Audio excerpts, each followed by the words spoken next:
Hey, Kupo. How you doing? So I did a tech test to make sure that Titanic was gonna render okay on stream. It's one of those things where I have to run it in a virtual machine, and it's working fine. But I forgot how. You'll see the way that they animate the characters in that game is very silly. It's kind of cool though. I don't think I've seen anything like that before. Wow, there's a lot of enemies in this fight. Holy shit. I need to cast this twice. Let's see how much damage she does. I dig this game. It's cool. I really like the magic system when all spells cost 1 MP, but cost a variable amount of SP, which is different like battle currency that builds during combat as you fight. It's an interesting interaction. There's a consistent cost to using magic of any kind, but you're not penalized for using, like, say, a stronger... You're not penalized in a battle-to-battle respect for using a stronger heal spell or a stronger attack spell in one battle. Box 1, I don't know what that means. Let's take a look real quick. I do have 2 moonberries, but I was going to hold on to it in case I get another character here. Oh, really? What's the whole it can be used more than once? Like, how many times is more than once? Is that 2 times? Is it infinite usage? Yeah, I'm a pretty big fan of the magic system. I think it's really clever. I like the color system for gear and like too. That's pretty nice.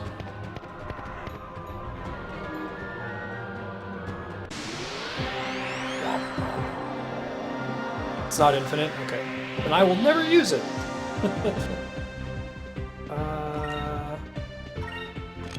Try using her S move.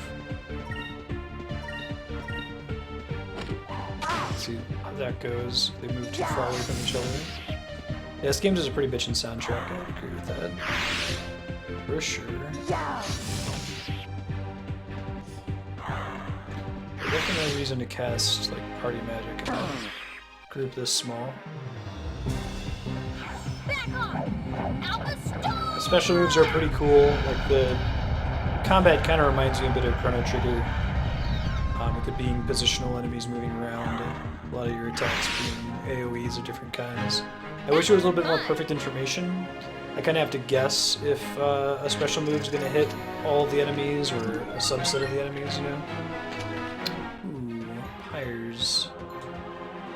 What's the deal with that? Guessing it's an even better.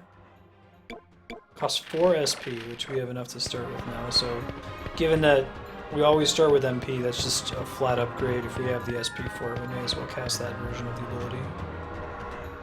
Okay, there it is, my map.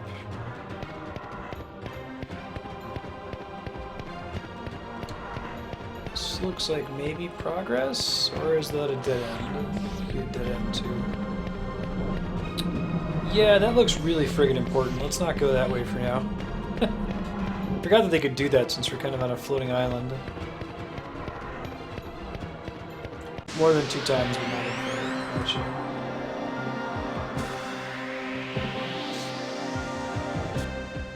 Alright, so here's a pretty big chunk of dudes.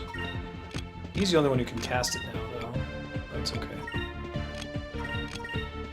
Curious if that's going to be enough to kill them or not. Run! Man, I'm not even trying to hear that. I guess they don't fail at running with previous enemies. Moons, give me strength!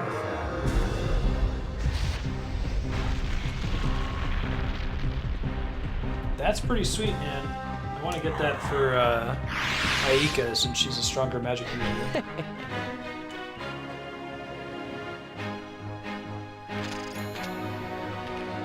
Cool. Probably don't care about continuing to focus on red magic for Vise. He's doing fine right now. Some people list.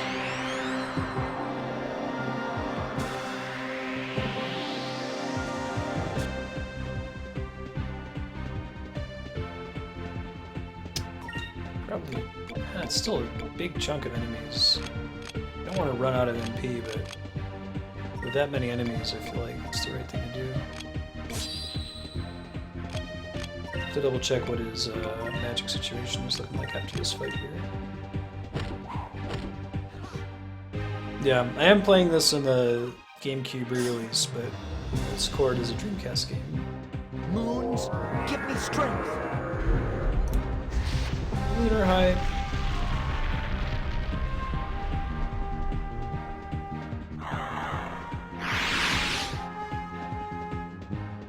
That's not too bad. The GameCube version is reduced. Oh, that's right. I bought a shit ton of ethers. Forgot about that. No, I haven't, Kami. I was gonna do it the morning that it's likely we're gonna play Ogre Battle. Probably just have them attack rather than defend. I was hoping that they would just die in one turn and they could reduce some of the incoming damage. I'll probably do the duping exploit, get everyone up to the same level, and then try to like get through that battle that we were previously in up to right before we left off, but we failed. Since we lost about like an hour of stream time because of that. See, I got a bunch of like off-stream stuff that I have to do, like gotta get auto charge set up for a utility, which requires me to go to like the physical location, like some kind of caveman.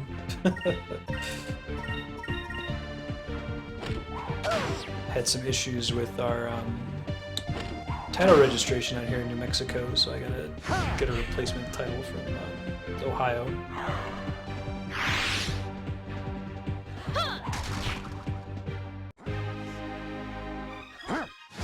I really like the Bughead guys. Show you how many hit points they have and see if Dropbook can one-shot them or not. That went pretty well.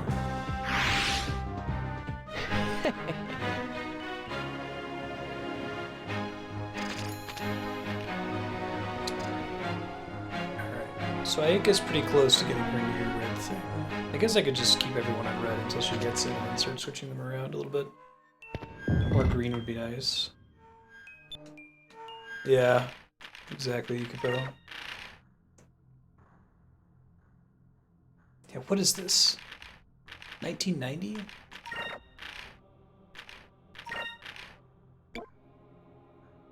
Oh, that's pretty cool. Chance to poison its target. Oh man. I am all day on board with that. That sounds pretty great. Yeah, I did buy all of these ethers. For some reason I still feel weird about using them, but they're not that expensive, it's okay. They cost like $40 each. Super cheap. No big deal. Everything's fine, everything's good. Heavy armor, right? Yeah, the flat upgrade. Favorite kind of upgrade.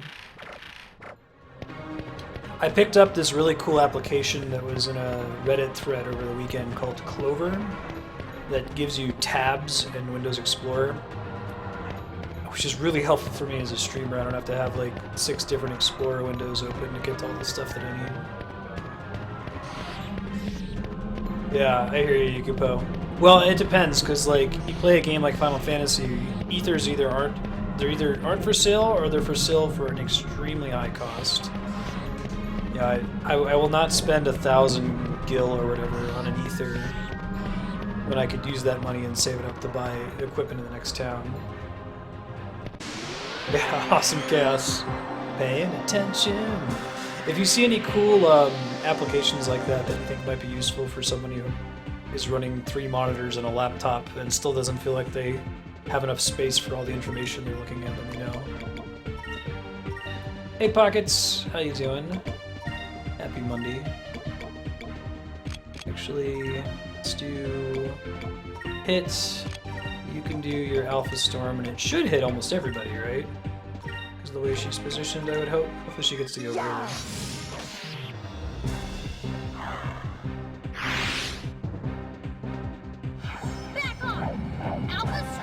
Hey, 6 gun. That's grooving.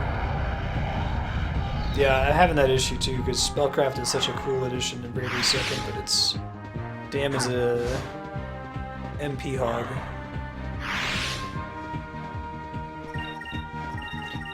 I like the way this game handles it. Like, it doesn't fill your MP in full, but it lets you cast one more spell, and that's pretty cheap. That's a fair way to approach it.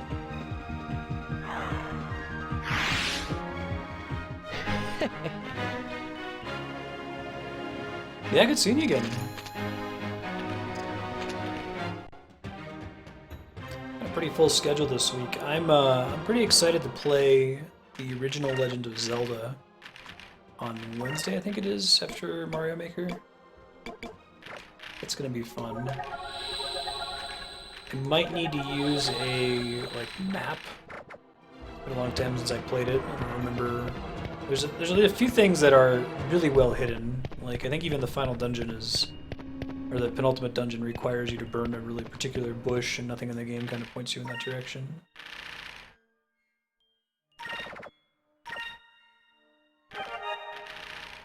Yeah. A spear hammer is my jam. I use that in the demo quite a bit. It helps a lot.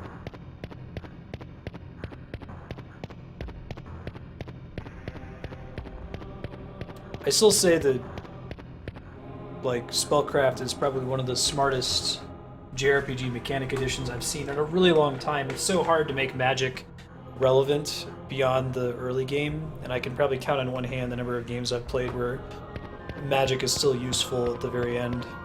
I get the sense that Bravely Seconds can be useful pretty much the whole time. I'm on Ultros, I'm 14. Kami's on... what number? Gilgamesh? Ragnarok? Not the same data center, I remember. I really like the boss music in this game. We may have gotten that defend thing for Dramic, I don't remember.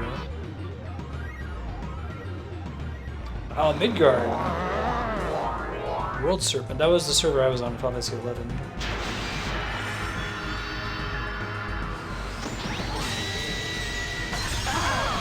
Ow. Oh, it didn't hit that bad.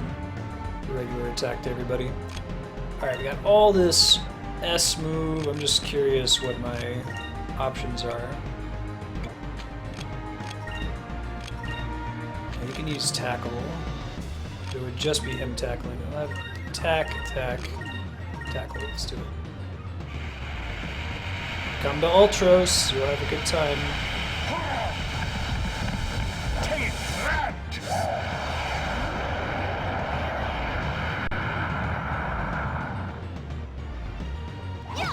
Yeah.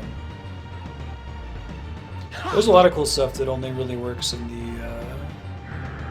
the braving and defaulting scheme of things. It's just a smart idea for JRPGs.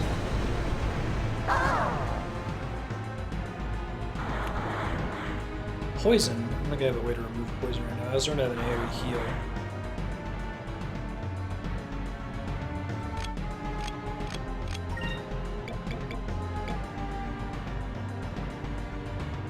Try casting some of these spells. You must be weak against something, right? It's green? Let me pull up that elemental chart again. Skies of Arcadia. Elemental chart.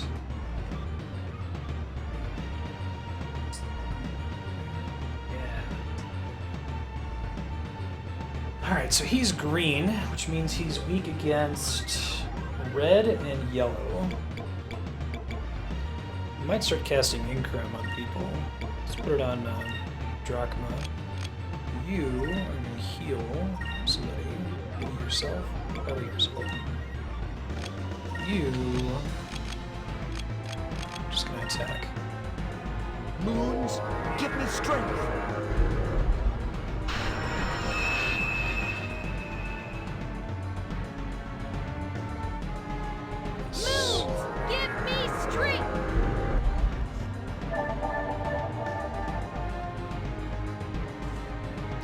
Good looking out, Moons.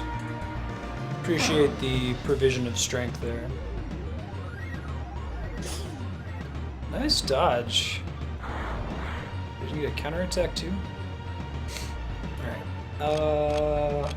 I'm gonna need to have him use more of his own MP. You're gonna cast Incrum on Vise, and you're gonna punch him in the face again. Sounds good. Nice crit. Moons, give me strength. Yeah, Yukipo. I would like to see. So I don't know how the story plays out. Specky was saying that it doesn't really need a sequel story-wise, but I would certainly like to see some playing around in this mechanics space a little bit more. With the SP that builds from turn to turn and spells only costing 1 MP in positional combat, it would be cool to see another Skies entry that just kind of shares a lot of those mechanics.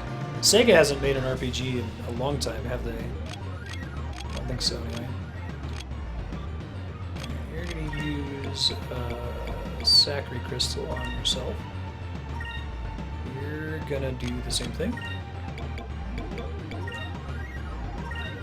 And you are going to punch him in the face. Sounds good.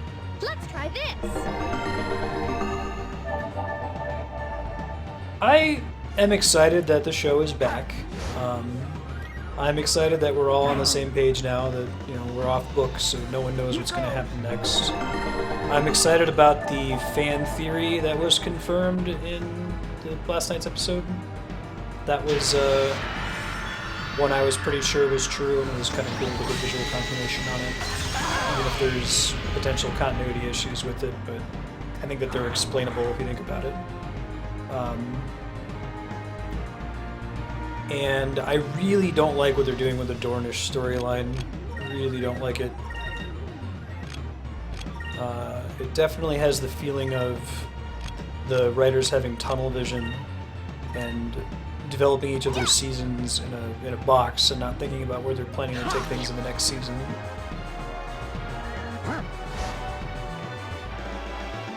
I love how the music is context sensitive to the hit points of the boss. When it drops when they're below 50% health. Yeah, you could go. An anthology would be cool.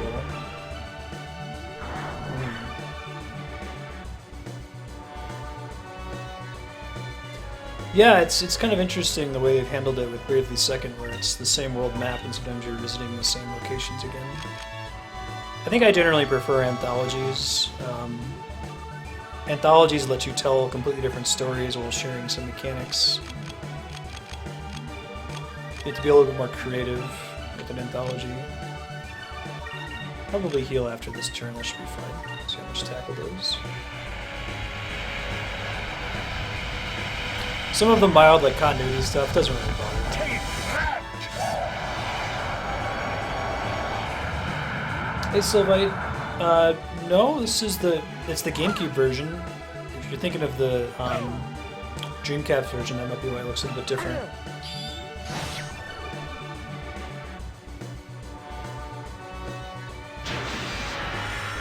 That's a cool way of doing it, Yukubo. You're at least going to different places from doing the game.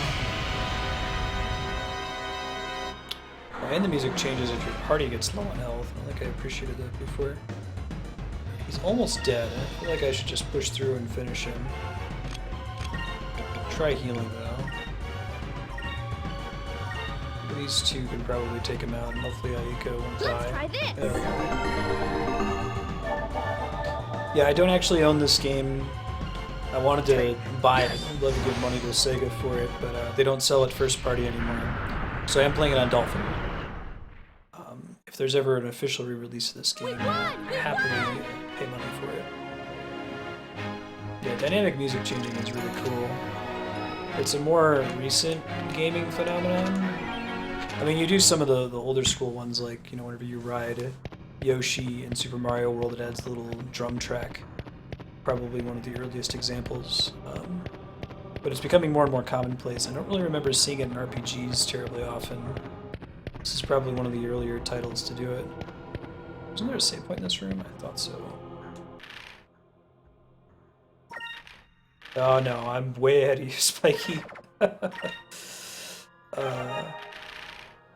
will always go back and save after boss fights.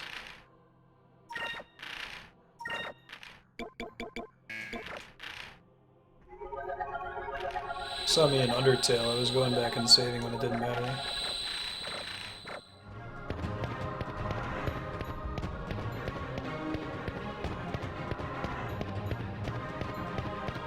Alright, let's get moving. Next area.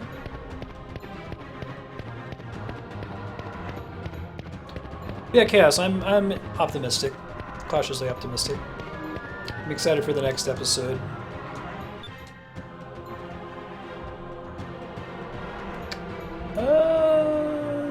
We can do this. I believe in a thing called our part. Everything's gonna be fine, everything's gonna be good. No worries.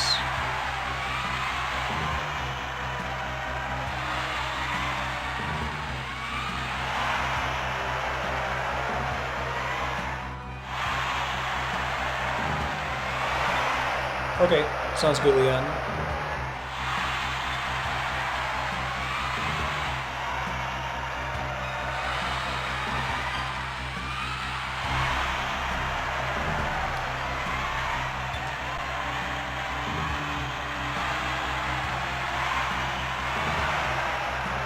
This kid again.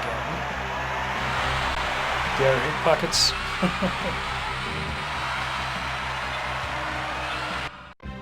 My wife, she wouldn't save in games, and then one time we had a power outage and she lost like 3 hours of gameplay. That was enough for her to learn. Alright. Go friendly pirates. I'm still impressed that Vise has living parents and they're active in his life, and we have a positive relationship. That's so unusual for JRPGs. I was almost certain that he was going to die in that kidnapping scene.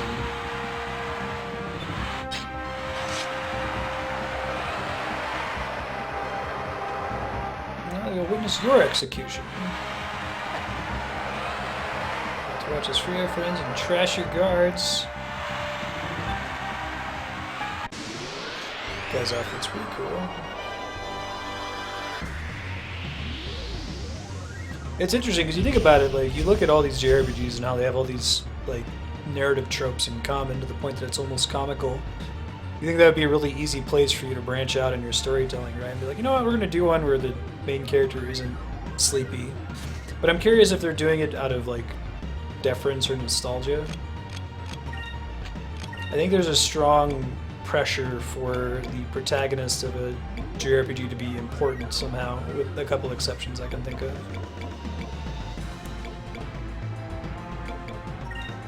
But I feel like the root of the RPG is you're not important. You play some rando who, through strength of will and perseverance, saves the day eventually. I always thought that's a little bit more interesting than, oh, you're the chosen one, or you're secretly nobility, or whatever.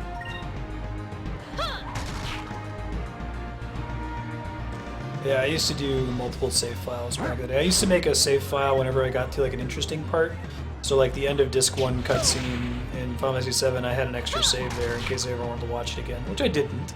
I never loaded that save and watched it, but, you know, just in case. Oh, Incrum. I gotta remember to start casting Incrum every battle. It's pretty strong. Can you not cast that on the boss?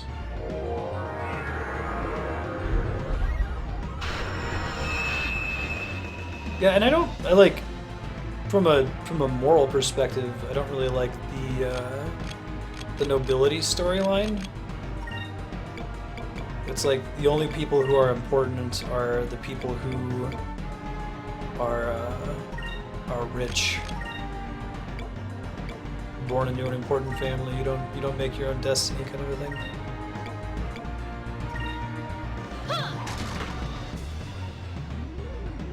Oh, that's messed up, Spiky.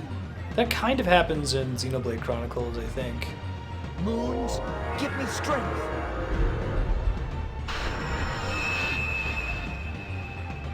I thought for a second that I accidentally cast Incrum on the bad guys. I was like, wait, what? Drachma looks like he could be a boss.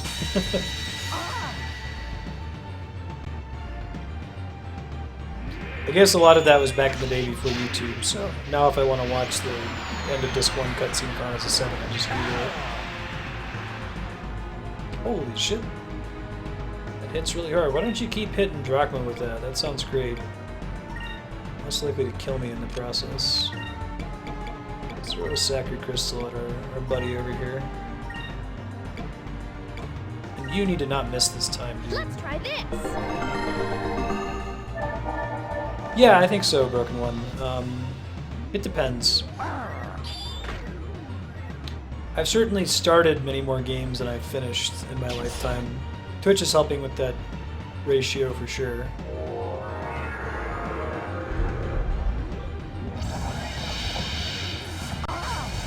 Yeah, I hear that, Pockets. I think that's the thing, Yukipo. I get burnt out on mediocre ones. Hopefully we won't play terribly many long, mediocre JRPGs on this stream. I think all the ones we've played so far I'm a pretty big fan of though, so it hasn't been a problem so far.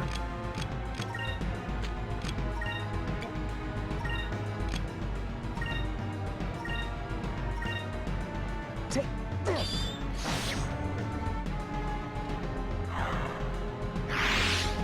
Like if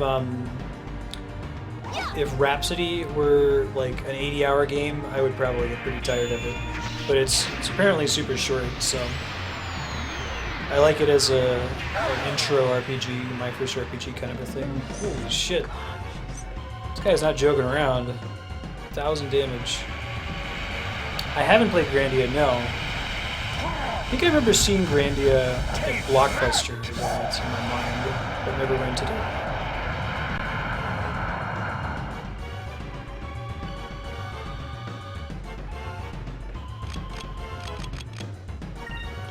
We have a res item. Oh shit, I can't see what stuff does in combat, can I? Is the Ryzlim crystal, like what's... That's fairly expensive full res though, isn't it? I don't know if I want to spend that.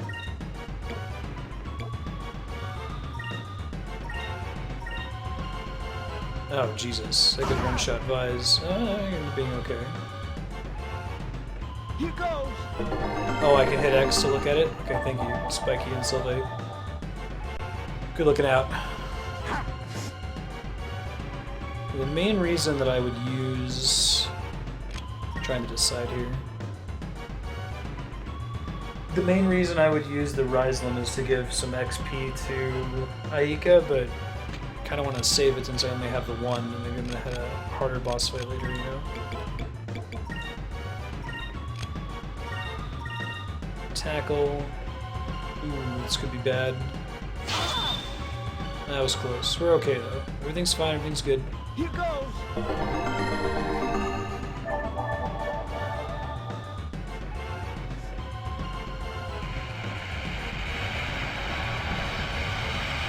Yeah, Xenoblade's pretty tough. Xenoblade is very much a new guard RPG, you know? It's kind of doubling down on the let's make our game like 100 hours long and just blast you with content to do.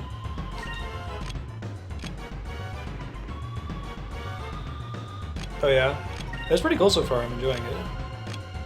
I like hard boss fights. He hits like a truck. Alright. Didn't have to waste an item besides some XP though. Yeah, that's a big chunk of it you could go. Grinding doesn't bother me in a game like Bravely Second because the game does everything it possibly can to make it convenient for you. Hey, sir.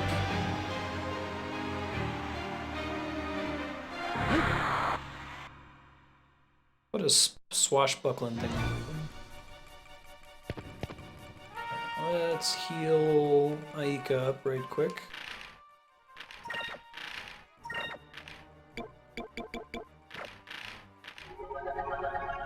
That should be fine. Buy more of these later. Right. Inkram's not screwing around. Just Inkram on Drachma and have him use his tackle. If you've got all those abilities set up by this point, you're in pretty good shape. Still pretty rough though.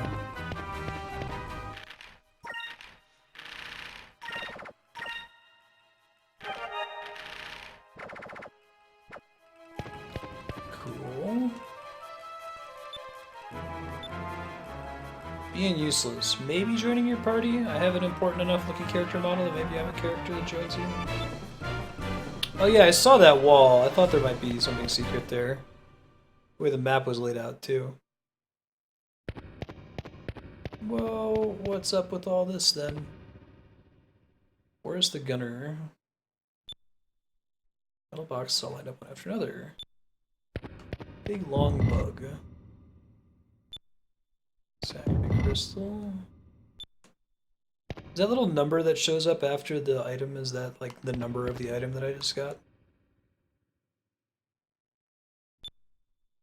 Glad you showed up. No problem, my pleasure. Just in the nick of time. Made it this far. Landis. Too bad these guys didn't help me with the boss fight at all. Maybe they were distracted with something else. Number of items. Gotcha. What's up, Captain? Better call him Captain.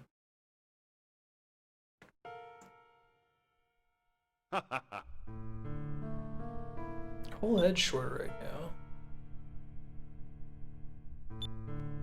now.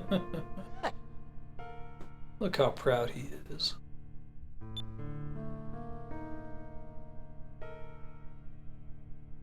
Yeah, I'd like to do the division maybe. I was going to give it a year to stabilize, fix itself.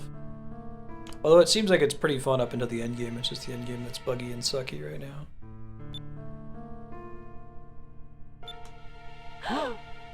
Whoa, there's... what was the name? What was the command we did for this? I swear I added one. There it is. You can see Vise's O-face.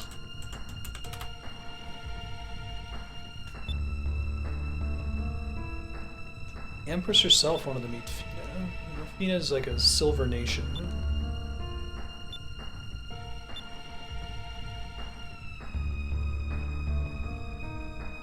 We have to save Fina. Whole island is in chaos.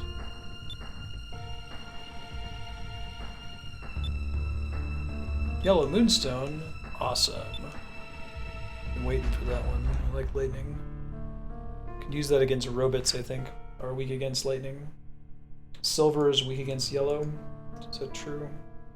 Yes, perfect. Uh-huh. How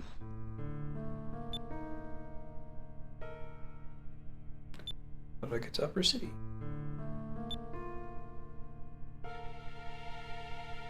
Doing that hands behind the back thing.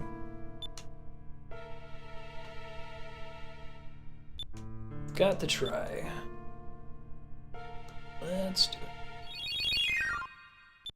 Drachma left the party. That's a bummer. I should have unequipped him before I came to this room. I don't know if he had anything really important on him though. He was like, yeah, I don't really care about that.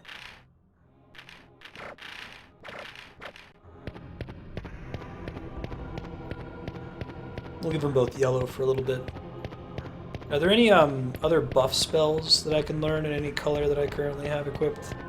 I feel like buff spells are particularly useful in this game since they last for all of combat and not some preset number of turns. I might try and invest in more of those for boss fights.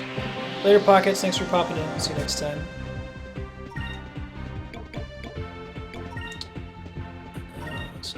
SSP now. Oh, gets a speed increase. That's pretty good. Yeah.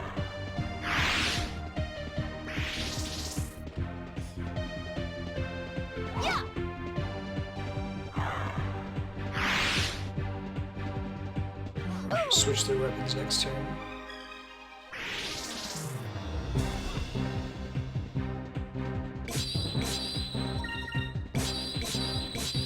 There it is. Got it.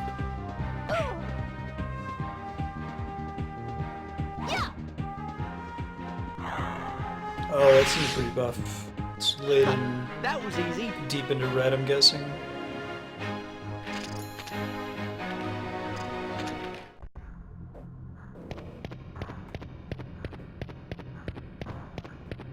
I like the way they gate the colors in this game. It seems pretty reasonable. It would be a bad idea to open you out with access to all of them.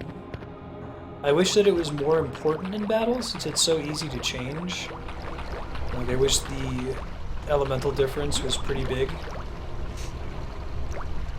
It feels like that would be a natural thing to do, since it's just kind of like you press a button to switch colors, take up a turn or anything, that they would make you be pretty familiar with the elemental wheel.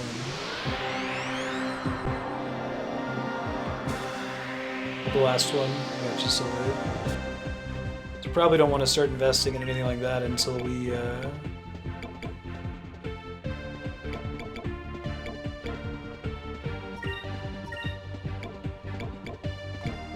until we're further in the game and can get more magic XP after battle.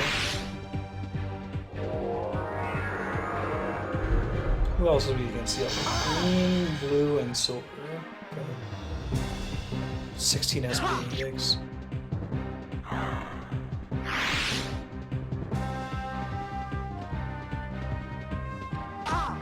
Friggin' zombies, man. Nice counterattack. Good job, Vise. Did you get poisoned from the attack or from the counterattack? That doesn't matter. I think status effects wear off after combat.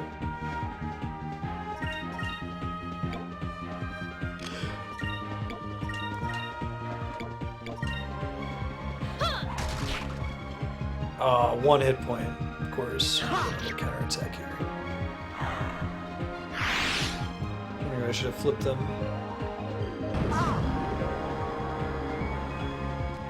There's a counterattack. Good job, Vise. Proud of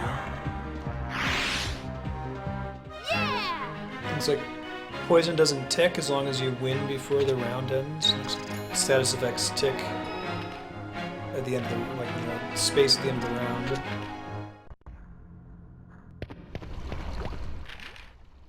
Let's see. I can probably justify using one Sacred Crystal on Vise. Cool.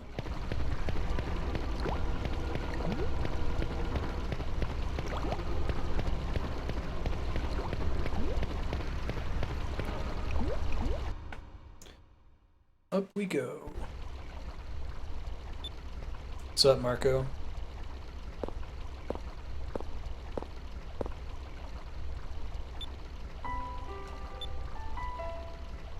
Aw. He wants friends. See, Marco is the JRPG protagonist. He's the orphan. Trying to improve his lot in life. No one has ever escaped from Valua. You're gonna die this time.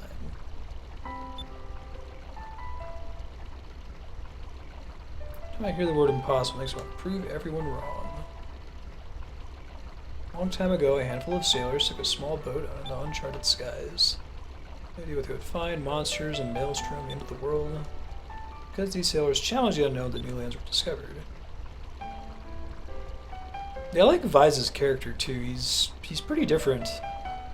I think in every RPG character has the friendship is magic, you know, we'll win if we work together kind of thing, but I like the exploration adventure aspect of Vise.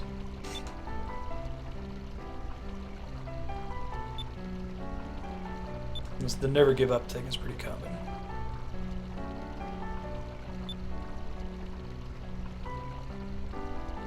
Impossible is just a word to let people feel good about themselves when they quit.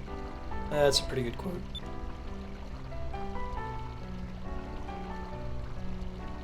Yeah, I've heard lots of good things about Divinity Broken One.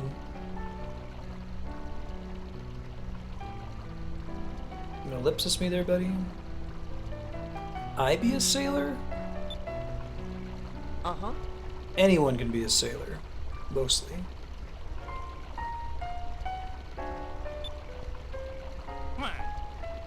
Nice Yukipo. You just make a wah sound when you give me a thumbs up? You did. Wah.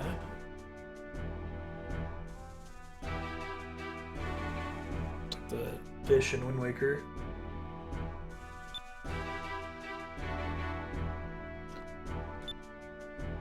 Forces have captured a Sylvite. Teodora, she looks like Maggie Smith. Or like Mom from Futurama.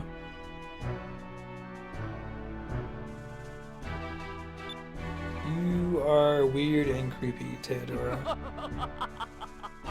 Soon the Valiant Empire will rule the world. Come.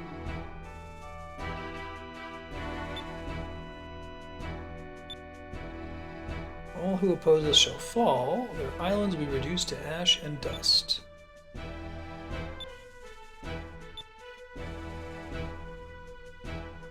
Enrique. They don't really have a very consistent naming pattern in the nation of Valua, do they?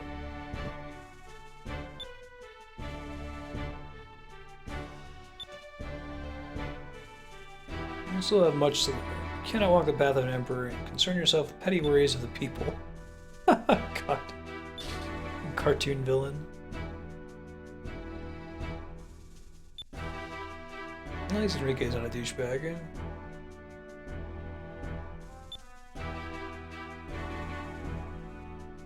Who controls the moon crystals controls weapons of mass destruction. Gygus. Ooh, when the Gygus are ours, we shall rule the world.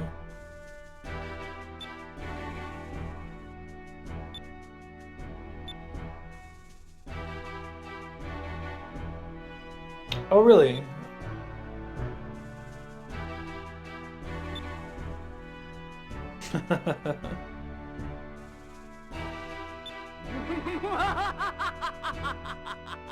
Oh, she's got a pretty nice evil laugh there.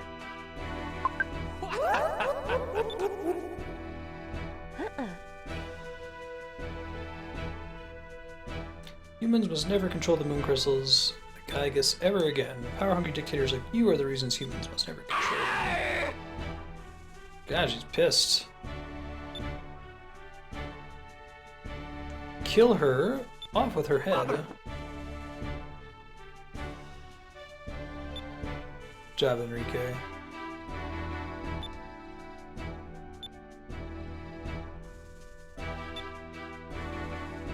Pay for your insolence. Whoa. That was a swift knockout punch to the back of the head. Hmm?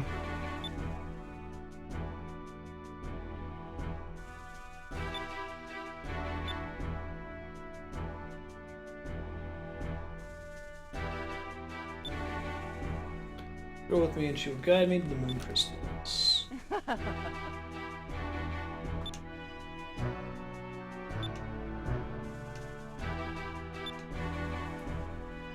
Ramirez. Okay, yeah, I can hear you. Teodora, Ramirez. Oh, hold on one sec.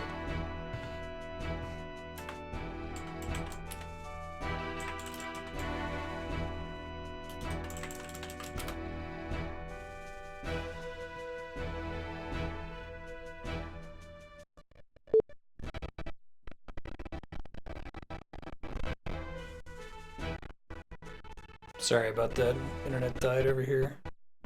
Waiting it to come back up.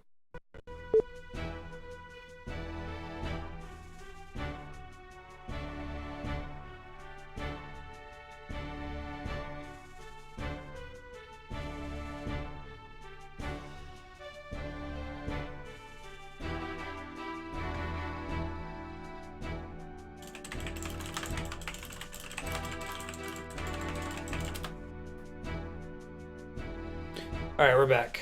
Thanks for your patience. Sorry if you're watching on YouTube and just heard my audio get all crackly and crappy. Be double checking my connection. Yes, Your Majesty. As you wish.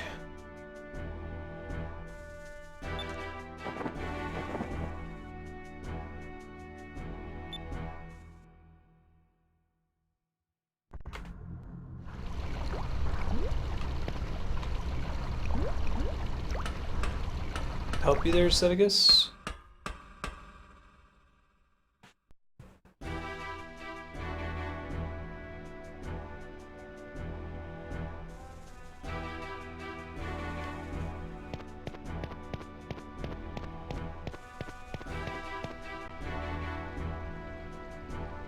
Yeah, no sir, Serpent.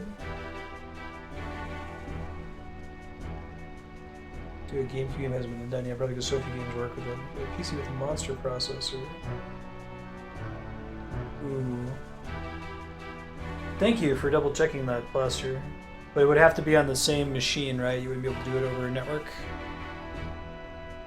Only those of wealthy stature. More middle blood live here, of course.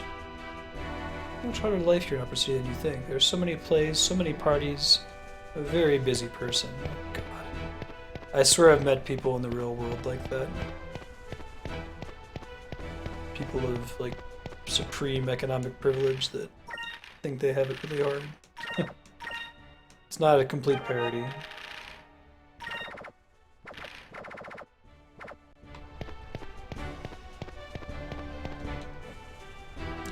Valua house is made out of gold, you know. Pure gold, of course, naturally.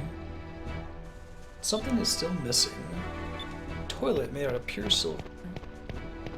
Really? The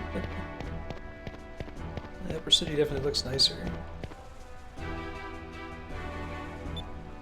Gotcha, Blaster. Thanks for looking into it, I appreciate it.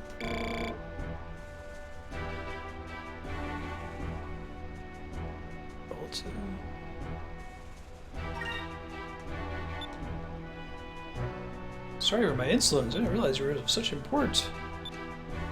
Elegant and noble features. I'm not dressed like a pirate or anything. Yeah, exactly, Yukubo.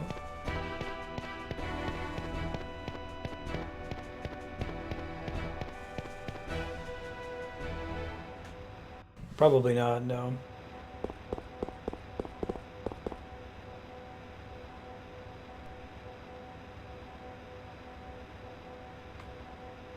Wow. Don't have one for Aika. Hill car. There it is! Exclamation point Vi's O-face.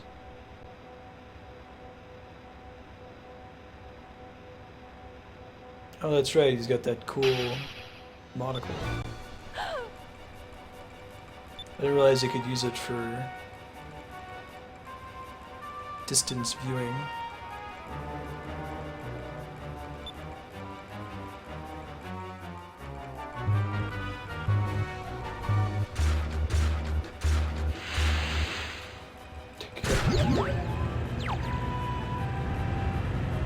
That's a pretty sweet looking train. I like the design on it.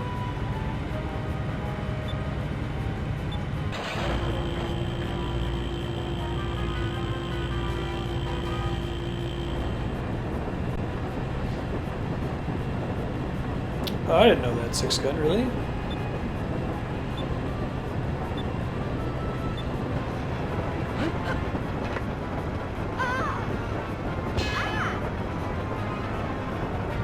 She wasn't being an aristocratic bitch about that? Why would she be headed then? I know so very little about that particular era of history in that part of the world.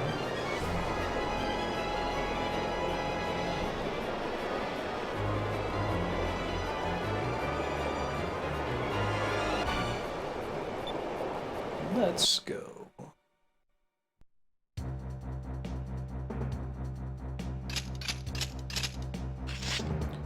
Talking about emulating Game Boy Advances to use as controllers for a game like Zelda 4 Swords or the original Final Fantasy Crystal Chronicles, and doing it across multiple computers so that you can play it on Twitch. I think that would be really hard to do. Punching bag, I see.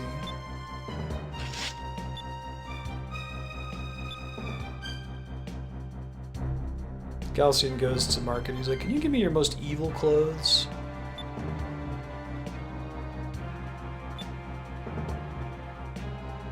Rescuing Fina.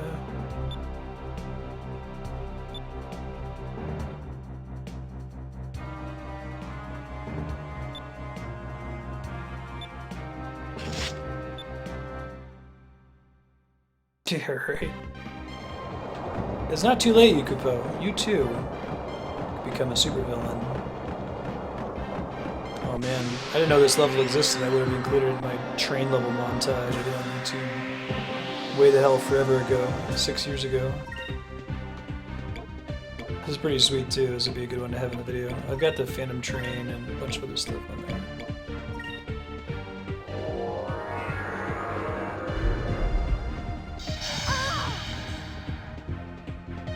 Didn't come up when I searched for Here it. goes.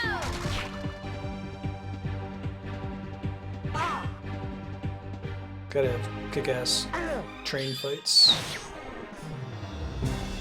I think of Final Fantasy, the Phantom Train probably my favorite. The Final Fantasy VIII minigame is kind of cool. Connecting the cars. The 7 one has always just been confusing to me. Level with the huge material. Big heal on yourself. I'm trying to hear that. Yeah, there you go, Yukiko. More brooding necessary. Oh, look at that! Added effect poison paying off. That was easy. Anti-hero, you can wear all black. I don't think you can wear, like, giant pauldrons. Unless if you're also a World of Warcraft character. Wait, did I just get turned around?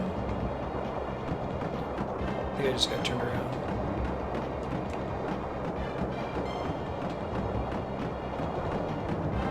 That's cool. More XP for me, assuming that we're not actually going to a specific place on this thing. Whoa. Ran by another train. Whoa.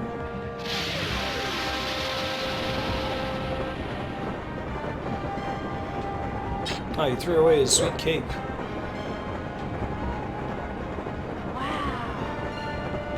Don't think we can take him. Yeah, what gave you that idea? Is it he looks like a final boss kind of character? It's probably not the final boss. It's probably some ancient evil. Oh shit. That's actually kind of scary.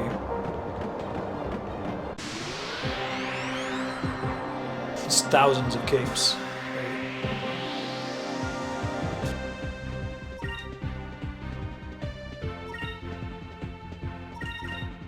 Here goes. Uninterested slow walk. Nice crit. Poison? No dice. There's the speed up spell. I see. I need to get one more SP so I can open these battles with attack. Special move.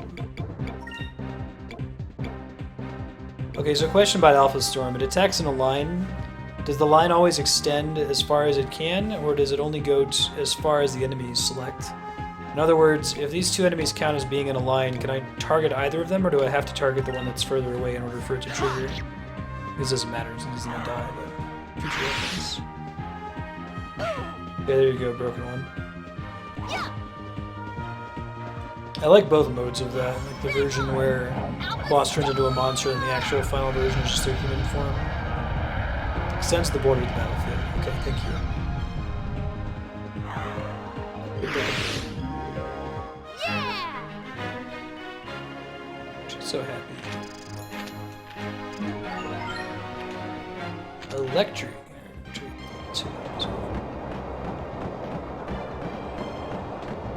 Yeah.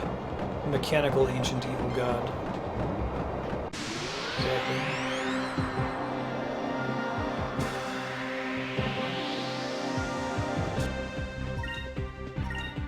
Must be why they changed the camera angle so you can see Creeper sneaking up on you. Nice.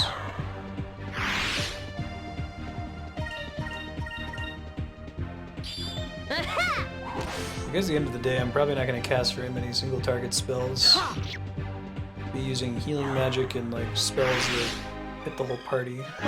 That was easy.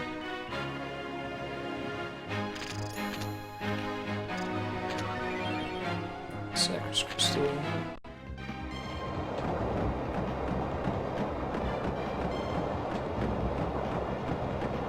Oh, line spells? Oh, that's cool. And blue single target as well.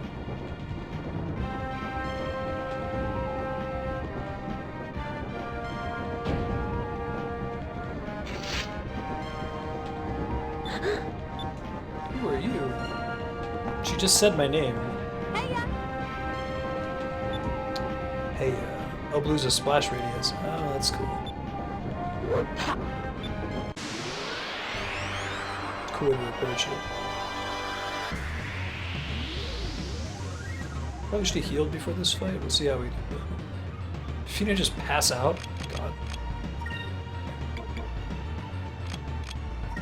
Go ahead and drop an Incrim over here.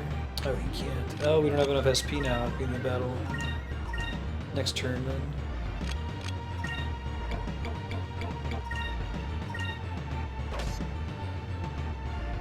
That was lucky.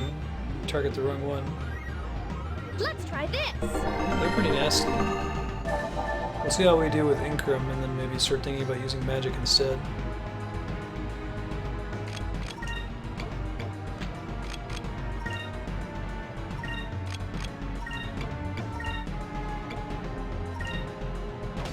There goes the counter stance. Ouch. Damage isn't too bad. I've seen worse. They have gunblades. Give me strength. Everybody has gunblades.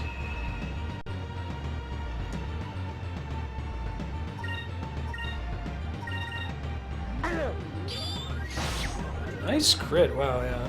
And part of that was the crit. Here goes. Like, Incrim makes a pretty big difference.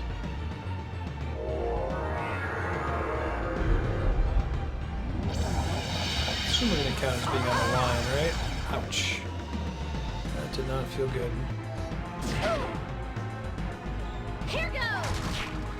We'll check what their color is here in a second.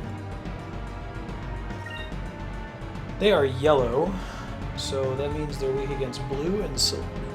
But I want to get more yellow XP. I can kill one though.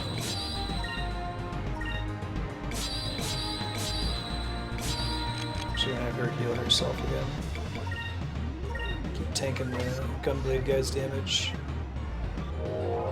Yeah, that makes sense. I like that there's that design space for the battles. Oh, that blows. That really blows. Battles can become more interesting if the Let's try this. map is smaller, blind spells and the like. Oh, that sucks. Don't like when enemies heal. If we had acted first, we would have been fine. Let's cast Incrim on herself. Needs the extra damage. I don't know if he gets to counter these moves.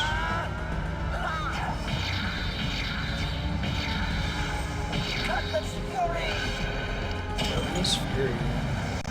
That's still slightly less than my critical hit from earlier. Because the hope is that they can't heal forever. Move. Give me strength.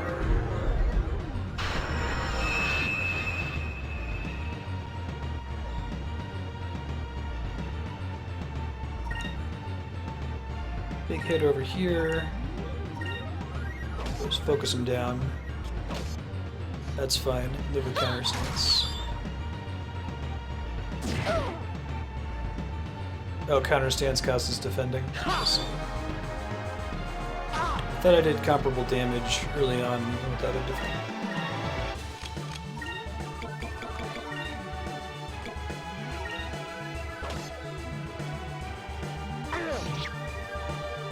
Yeah, I did pretty good damage, I see. Let's try this. I might have Aika cast blue magic. Is Incrim just a physical attack damage increase? Attack power and defense, so not spell power. However that works.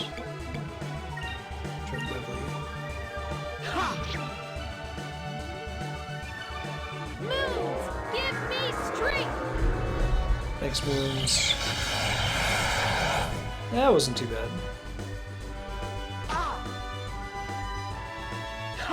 Nice counter. He has like 1 hit point left. Probably gonna heal himself before we get to kill him. Make sure you can't dodge it, you know?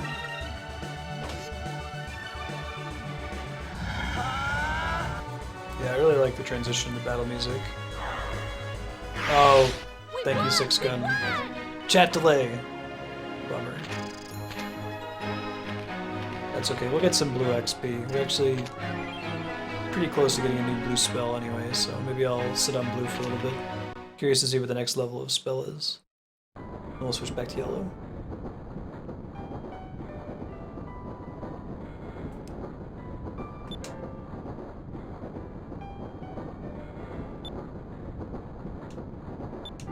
We're here to save you. Well, mostly the parents, but figured you were here too, why not? No props.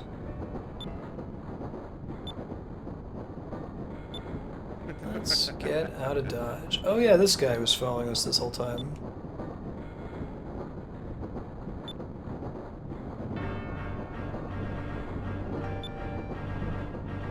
Yes, Skies of Arcadia is turn-based. It's the combat is positional, like Chrono Trigger. The enemies move around, interact with each other. No, this is the GameCube re-release of the Dreamcast game, so I'm playing it on Dolphin right now since there's no way to buy the game today outside of spending like 150 bucks on Amazon. Sounds fair.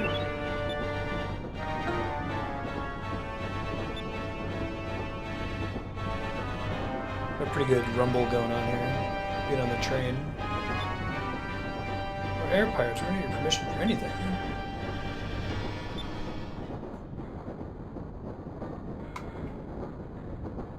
Yeah. Has Sega done any old relaunches? I mean, I've noticed they do these like collections all the time. It's like, hey, it's every Sonic game for 60 bucks. It's like, guys, you can't charge that much.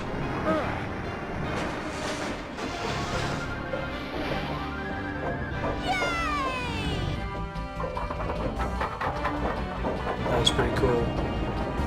Good looking out, Drachma.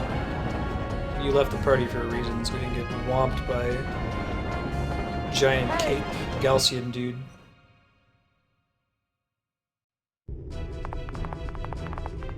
Yeah, right? We didn't get vivisected. Good job.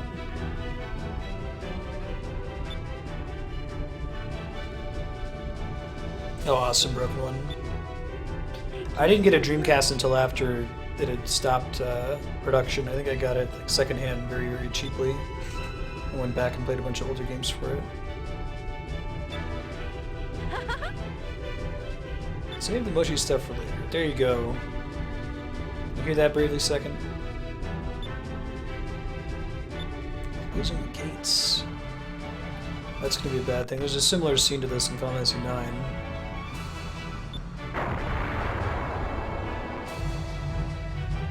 Are there gonna be a ship battle on our way out? I really like the ship battles in this.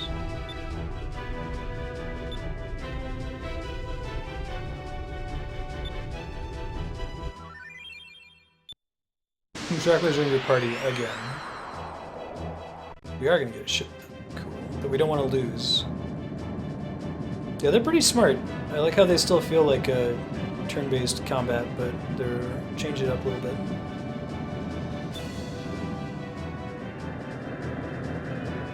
Mega Drive collection.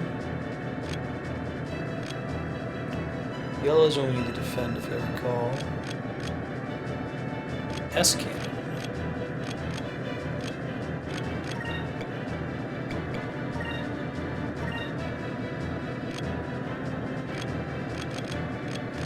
Guard here, and you're gonna do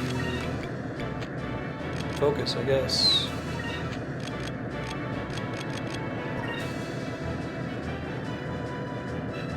We can't attack if we're gonna guard. It seems fine. It's kind of wasting a C turn, but I'd rather have the buff for next round.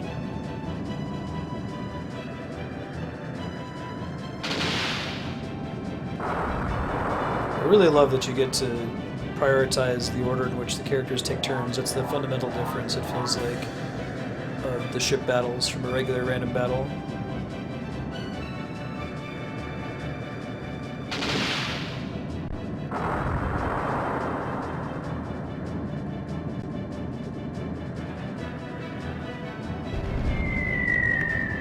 Ow. Dick move, buddy.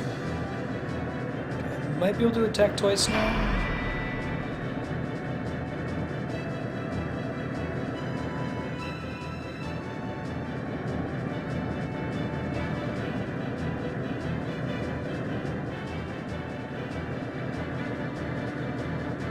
Fire it when the target's in the right place. So attack the enemy with your normal cannons built up your spirit. Time is right, and leaves the harpoon cannon. So, 15 spirit points. Yikes. We're just short of it. That's kind of a bummer. I'm gonna cast Sakri with somebody else.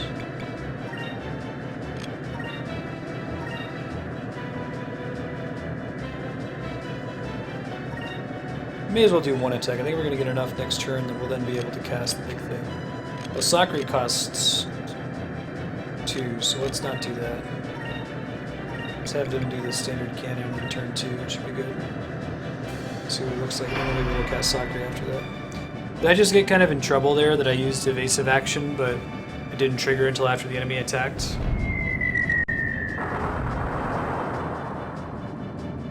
Oh, okay. I thought the yellow turn just meant that's the turn the enemy was going to attack more fiercely, to be more careful. Misunderstood. Good to know. Does evasive action trigger for a round once you've selected it, or does it have to say that evasive action little shield icon for it to do anything?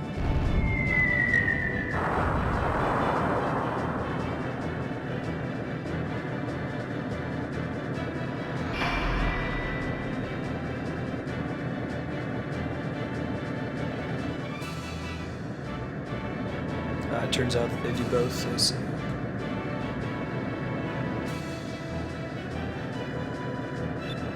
Escanning command. We'll use Escanning command on turns with the special marker at the top of the column. Okay, I see. Yeah, alright, so we should be able to heal now with somebody.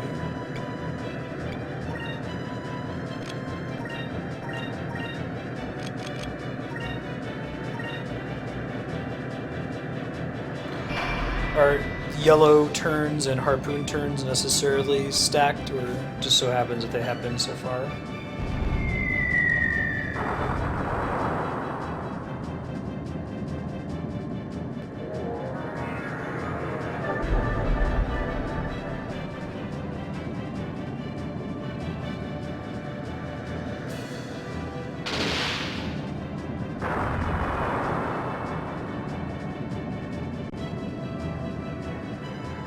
Two different things. Okay.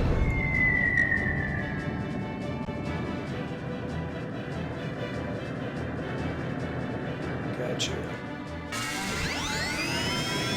Harpoon cannon, fire! Oh, we get some cool voice acting on that. Nice. Whoa! That does a lot of damage. Harpoon cannon's not screwing around. Cool.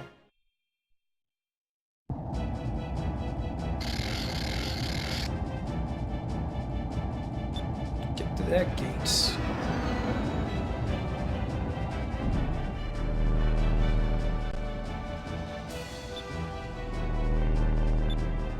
Got it, buddy.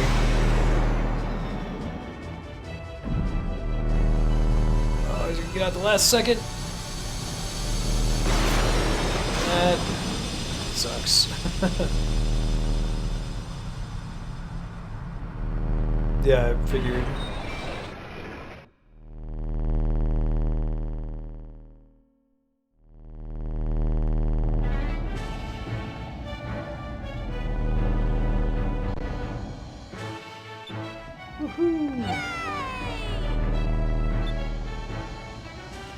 You're the greatest.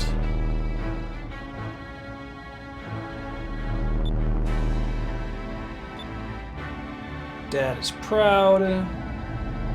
Going to Pirate Island. Everything's happy, everything's great. Hopefully we don't go to Pirate Island and his mom is dead now or something. Keep trading which parent is kidnapped.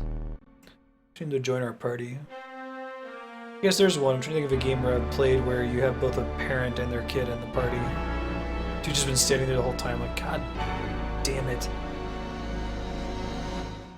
Nobody escapes Valua, the totally not evil town where it's always dark and thundery.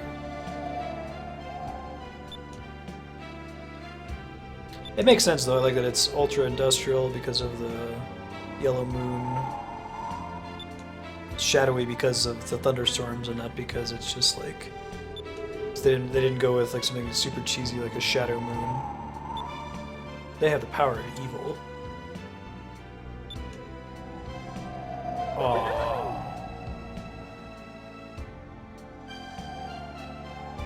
What's this mission you're on? You probably should just tell us. You see what happened last time, but you didn't tell us what was going on? There you go.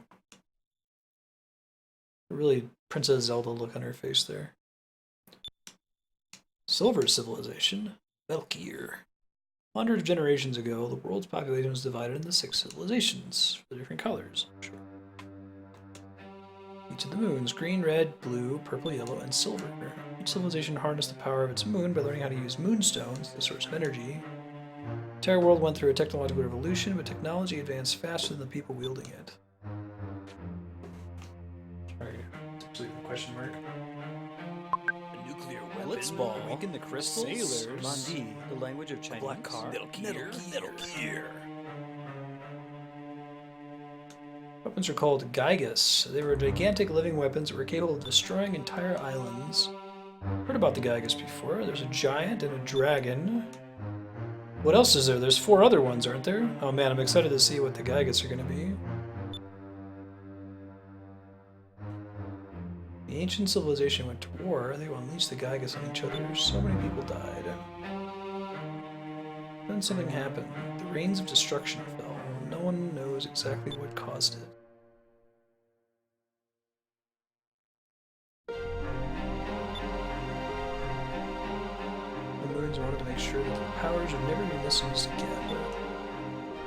Stones battered the lands and leveled the cities. All the ancient civilizations were destroyed. Only a few survivors remained. Even if the rains of destruction never happened, the Gygus would have destroyed the world anyway. Now there are people who are trying to reawaken them. To command the Gygus, it's necessary to find the moon crystals. We gotta collect all the crystals. Highly concentrated form of moonstone. Moon crystals scattered the Gygus are scattered throughout the world. Valua is searching for those crystals so they can reawaken the Gygus. Gotcha. That seems like you could have told us about that. Like there wasn't really any sensitive information in there. I guess maybe she didn't want us to go look for the crystals and summon the Gygus and conquer the world as pirates. I'd like to go with me. Help me travel the world and search the crystals. How he gets the crystals, I don't even want to think what would happen. You don't seem like the most effective person to send on this mission. You've pretty much been kidnapped for the whole game, but leave everything to us. I don't really punish you for, like, it's almost like the swashbuckler rating is like JRPG hero rating. Like, are you being a wuss about everything and saying, oh, I don't know, I'm not a big world saving type? Or are you getting all in on it? They're making you roleplay as wise. I enjoy that though, because like, you know, choice is often an illusion in RPGs. Very few times where you're actually allowed to say no and have it be meaningful. So if you're gonna make it illusory, you may as well tie some kind of mechanic to it.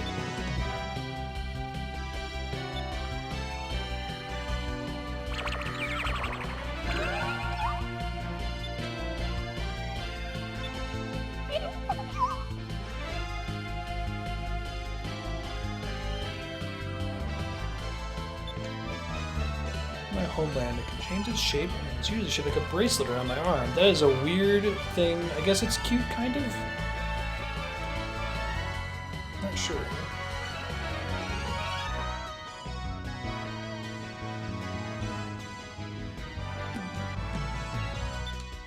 Its name is Cupil. Say hello to everyone.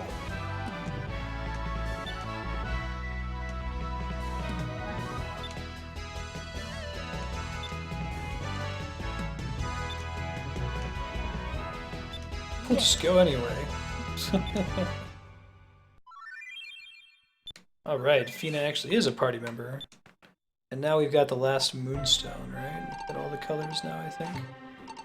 Oh, there's one of these freaking GameCube exclusive moonfish creatures here. Oops, wrong button.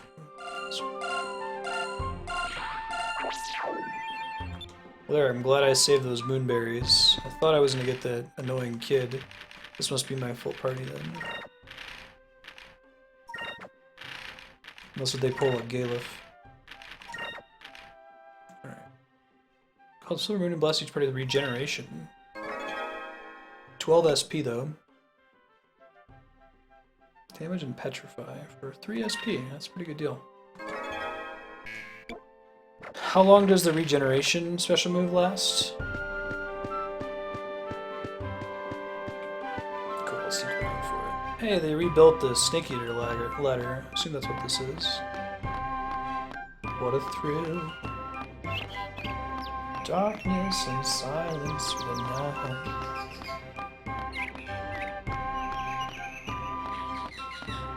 Might still end up doing a Metal Gear Solid series playthrough after we finish up Souls. That would be fun. I want to prioritize the Souls series first though, because I'm itching to play it. I had so much fun with Dark Souls.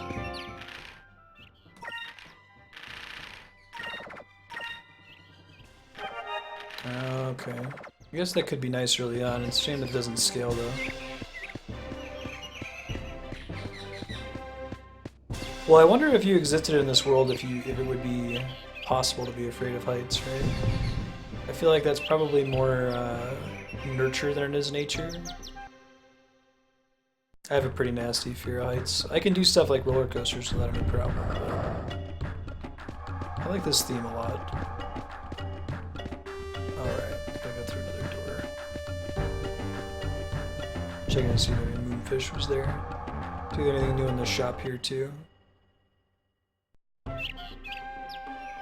Oh right, I forgot that it was 12 SP. That's pretty nasty. Maybe like, you know, 4 SP.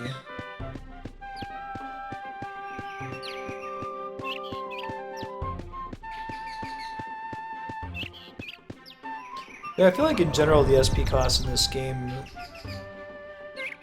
don't feel like terribly iterated upon or balanced. Like, Aika's skill is a line attack, potentially hit tons of enemies. There it is. What the hell is that? Little shards from moonstones that fell and shattered when they hit the ground. More eating quests.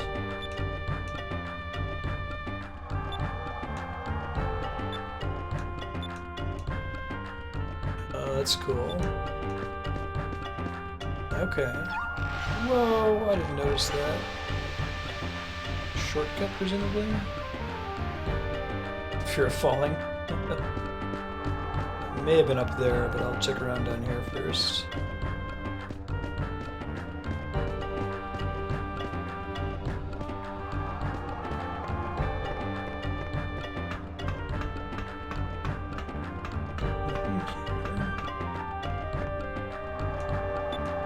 Uncharacteristic green.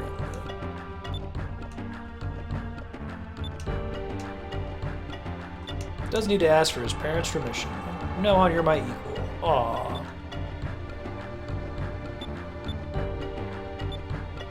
That's cute. Hooray.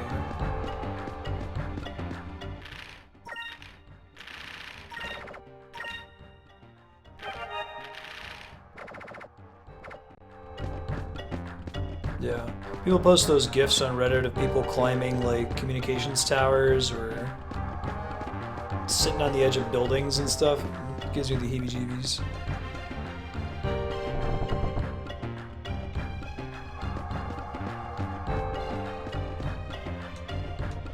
Mabel the Raider.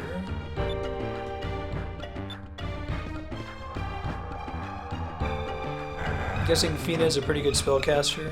Doubting... She's probably as good a spellcaster as Drachma is a physical attacker.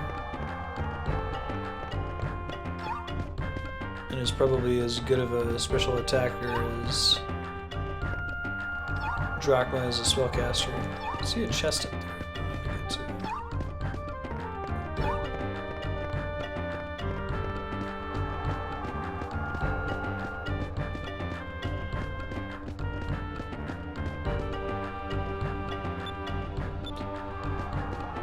Yeah, I guess I'm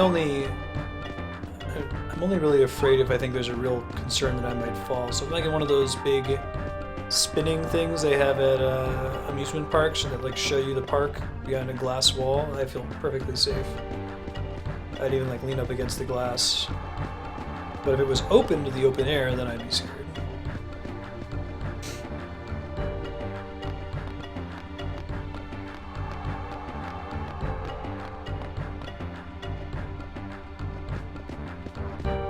There's a moonfish in here, but I didn't hear any peeping characteristic of it.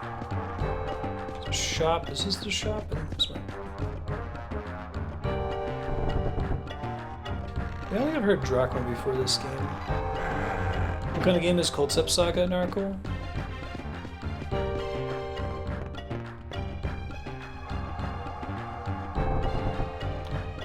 No, it's Dad's house. The shop's actually further down, but I doubt they have anything new in stock, so I'm not gonna worry about it too much.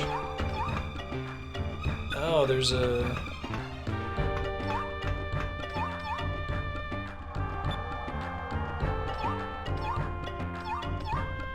I hear ya. Trying to get to it.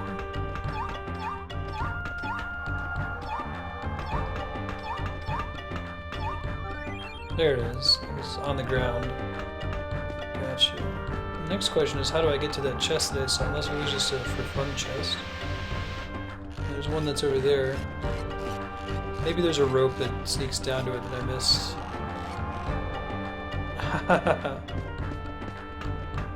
Oh, there's a ladder back there. I just totally missed it before. Sneak around back. Must be a back exit from this building then, right? Just missed it before. Hear the sound of wind coming behind it, isn't that classic? That's a cool secret. It's very easy for you to notice it elsewhere on the level and become suspicious. Keep those on the VMU. Oh, I see. That's cool.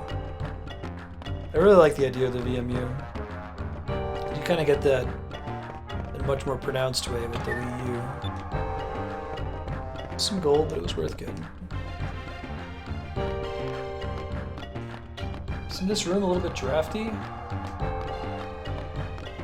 Chug, chug, chug, chug, chug. Magitech armor.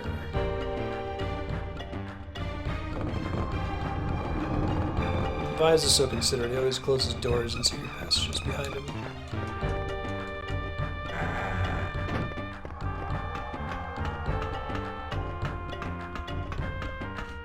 Replaying Skies of Arcadia for about another 90 minutes, and then today's sub-block is gonna be Uncharted 2, Cave Story, Legend of Dragoon, and Titanic Adventure Out of Time.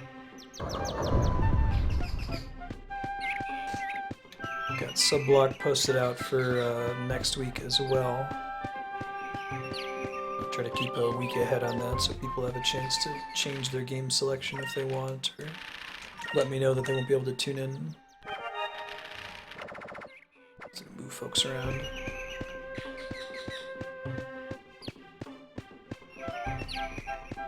Magic the Gathering and Monopoly. That seems pretty cool.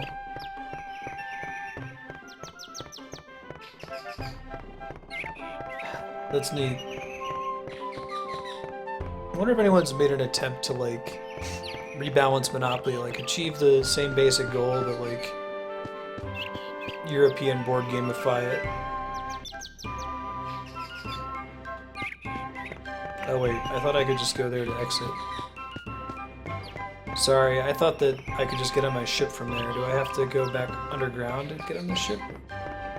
Or climb up the big, tall lookout post where I first came from? It's not a fun game. Neither is Risk, really, until they've tried to modernize it a few times.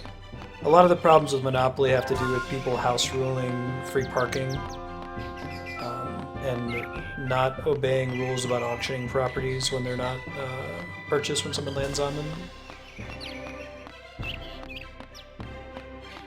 Oh, I leave from underground? I didn't hear the moonfish down there. I'll head back down there here in a second. Yes.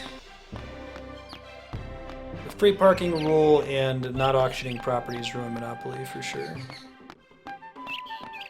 Even with those out of effect, though, the game is too long, and like it was developed as a like educational tool about why monopolies are a problem. So naturally, like the game has a snowballing problem where once a player gets an early lead, it becomes increasingly certain that they're going to win, which is fine. Like from an educational perspective, play Monopoly once and see this is what's wrong with monopolies. But as a game that you might play regularly, more than once, that doesn't really hold up over time. It's nice to have a more clear catch-up mechanic. Yeah, Monopoly is designed to be unfun. Yeah, exactly, 6 gun.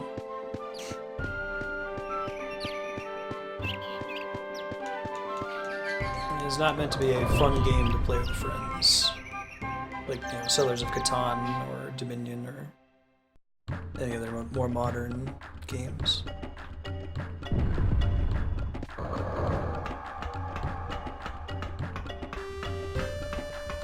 I'm just gonna try walking there rather than taking the rope down in case I hear the other thing on the way. Polyopoly.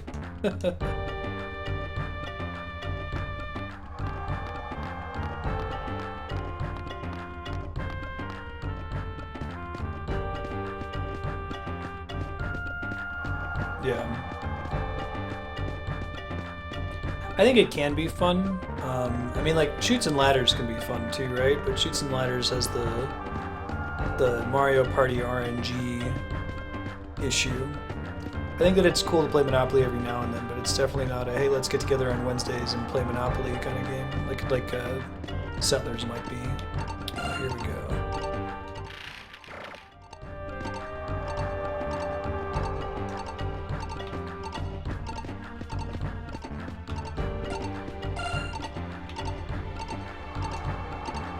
Get to press it when it's making that loud noise, right?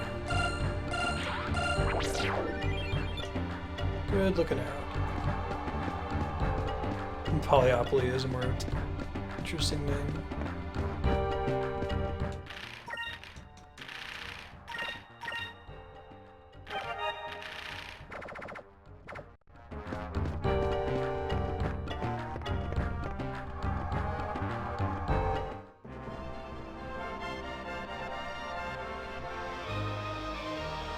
Oh, you're good, FW. Narcool was talking about Concept. That's how we got on the topic of Monopoly. Concept being like a combination of Monopoly and Magic the Gathering. I hadn't heard of it before. I guess there's another character named Drachma in Concept.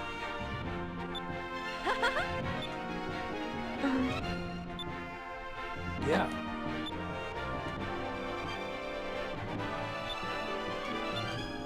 Really don't want to give nukes to the Valuan Empire.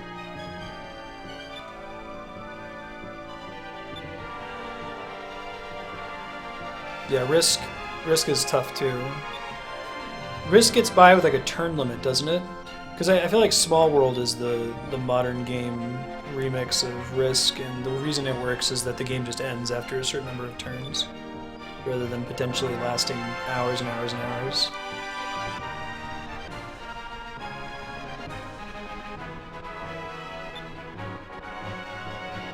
Rob's not the guy who does the Legacy games, is he?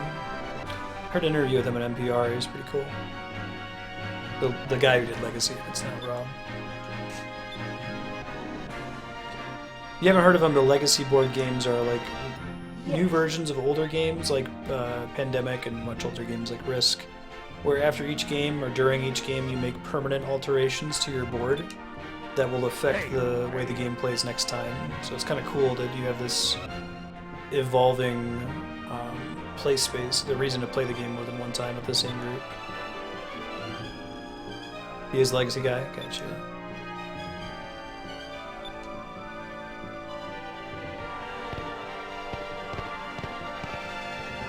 Oh, if there was a modern game like that, would it have microtransactions, FW?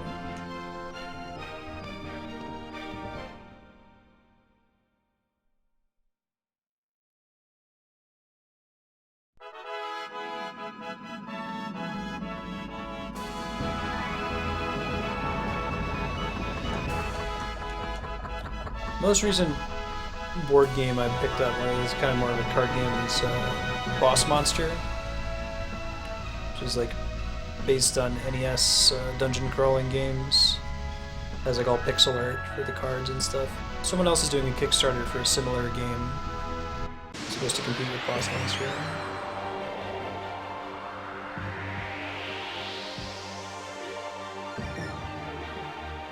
Expansion pack DLC, I see. Kill this grouper. What's her situation? Try the lunar glyph attack.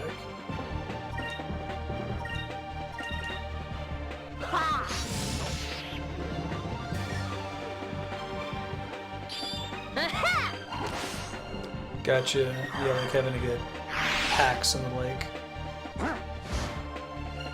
Oh, I should check out Evolution. You should check out, I would love to do like a board game night on Twitch at some point. Let's play every awesome board game. We probably have to do it like with a bunch of people who are physically here rather than trying to do it online, since even with Tabletop Simulator it's kind of rough. I could probably rig something up though. We've got some people out here already who really like board games that we can play with.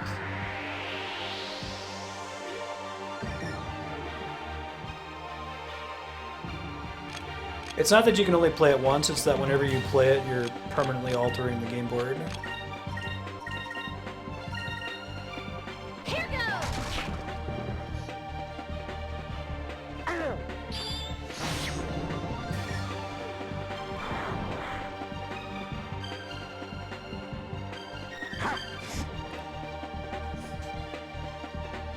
Yeah, it depends.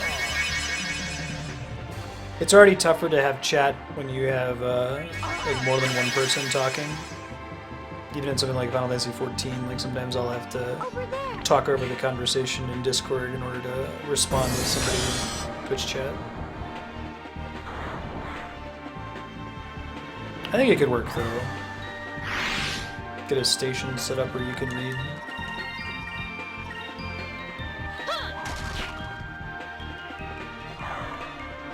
That's sort of a problem with playing D&D on Twitch. So you've got so much to pay attention to during D&D, it's kind of hard to look at chat at the same time.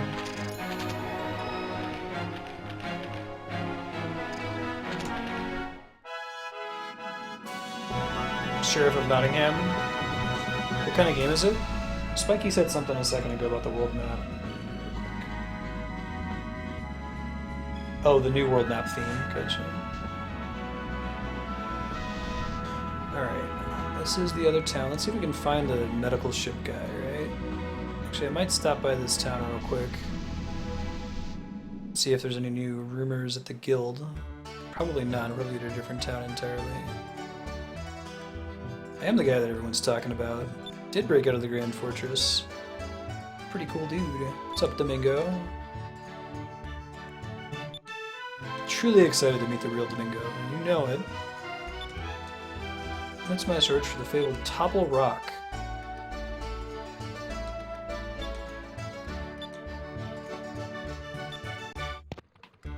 Is there an actual, like, in-game competition with that guy where I have to find discoveries before he does, or is it just kind of for fun to remind you they exist?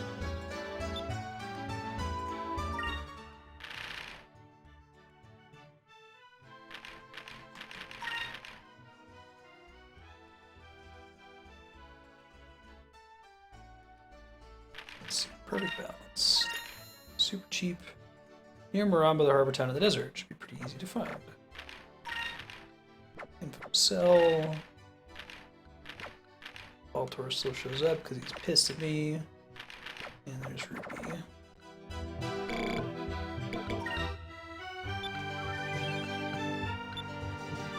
Message from the Angel of Death. Sounds like you're in trouble. Better watch your back out there.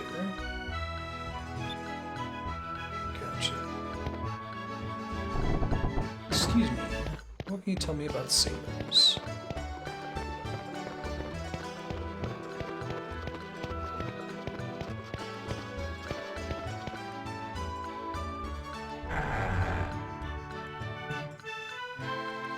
What's up, dude?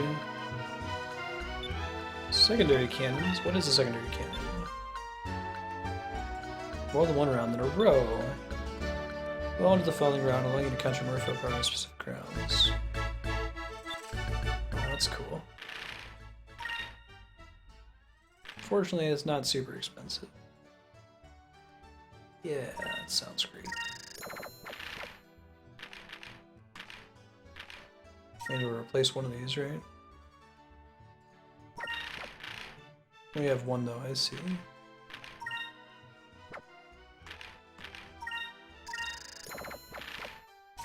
I see.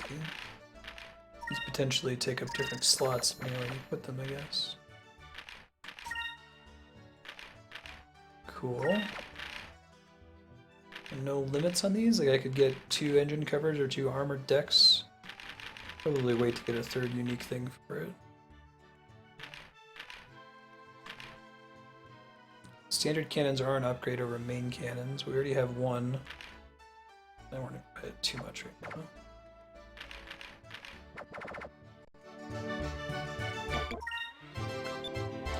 No probs, dude. Happy to stop it. I can see that secondary cannon thing being pretty important, spiky. Probably nothing new in the weapon shop, but hey, we'll take a look anyway. Weird kind of rabbit kid. Jiggle belly. Guy's got skeletons in his closet.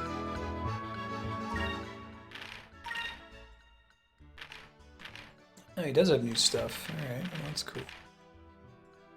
Dodge and defense, hit percent and attack power. Ooh, I want that for drachma all day. Yes, please. I get all this gold. Alright. Raincoat. Beak hat. Added effect confuse, that's cool. Scout wing, yeah, sure.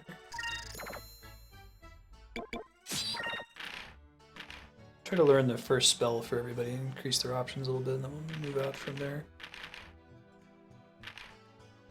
Let's see. Some more resist damage from yellow spells. General, it's not as good as a lot of the stuff here. I think I'd rather have the higher physical defense. I feel like I'm going to take magic damage more regularly, or physical damage more regularly.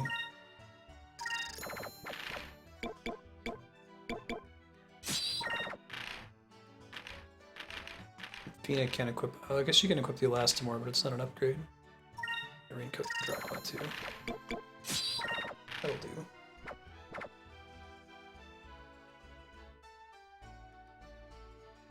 It went up to 100 out of 100. Gotcha. Yeah. So you kind of, I think they called that sort of playstyle White Weenie, is what it was called in Magic the Gathering, right? You have a bunch of little 1/1 creatures that you buff up to other things too.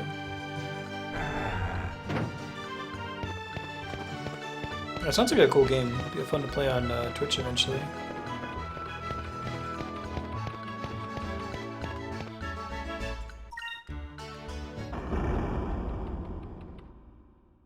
Part of my purpose in coming there was to stay at the inn, but I think my party might actually be doing okay on hit points. A game called Coliseum Saga for the PS2, it sounds like. It's kind of a combination Magic slash Monopoly. Hi. What's up, dude? Let me feed your weird creature these weird moonfish so you can give me some cool items.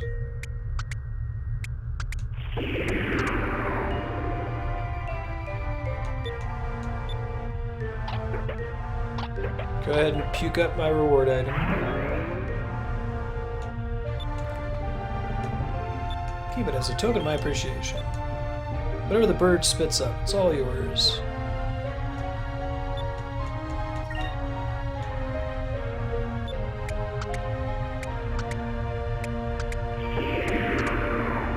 Yeah, this is GameCube exclusive. You have to go around in first-person view, catch these little moonfish, and this duck pukes up items on you.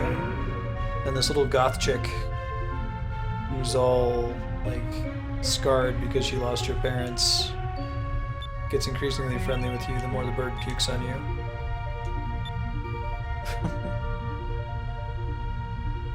Skies of Arcadia, folks. Oh, Labyrinth! Yahan, I know that game. That game is sweet. It's the one where you, without clicking the link, you have the little tiles for like a dungeon, and at the beginning of every turn you like take a tile and push a row of them to completely change the layout of the dungeon, and then you're a bunch of wizards, you're trying to find like your spell components, right? And each wizard has a different set of spell components they have to find. That game was, that was my jam.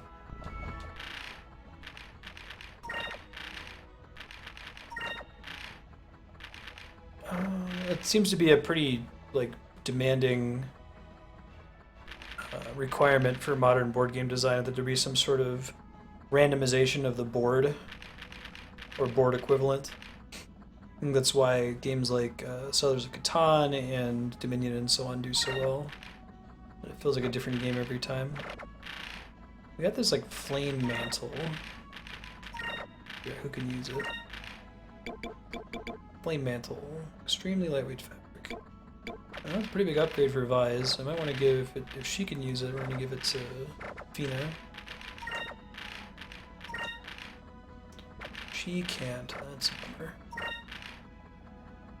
Anyway, it might be Vise only. Oh no, he can use it too. Just bought him that raincoat though. His defense is already quite good. Let's do Flame Mantle, and I assume that he's heavy armor.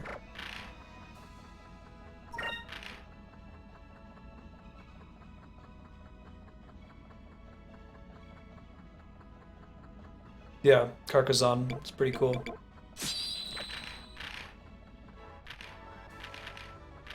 Right. The other item I got, Gem of Fluidity.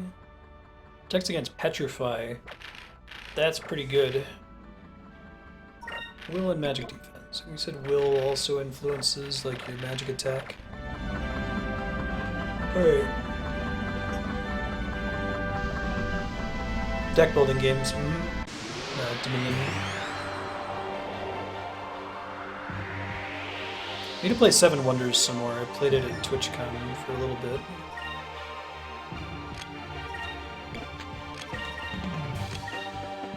We had this dude, like a stranger who was in the board game area at TwitchCon, who joined us when we were trying to figure the game out and was like trying to explain it to us, but he was very bad at it. He was explaining it from the point of view as though he were explaining it to a group of people who had already played the game before and already understood all of it. You gotta take a little bit slower there, man. I feel like learning how to teach a new group of players a board game or any kind of game that you're already familiar with is an art, and it's very difficult to do because you have to balance a lot of things, not least of which is don't scare them out of wanting to play your cool game by being too intense about the mechanics. You gotta like learn how to gate things like you would with video games. Don't talk about this really complicated corner case scenario until it comes up. You know? Should I go into the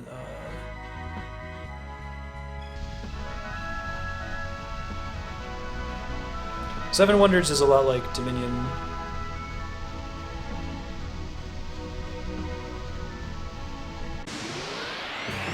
You want to post a link to the channel, Chaos?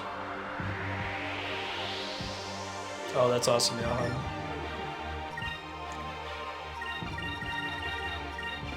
Here goes! Yeah! That's really cool, Six Gun. Where you can gate rules. You can gate complex rules because there's just a general assumption that a group of people is going to play the game multiple times. I'm glad everyone is okay.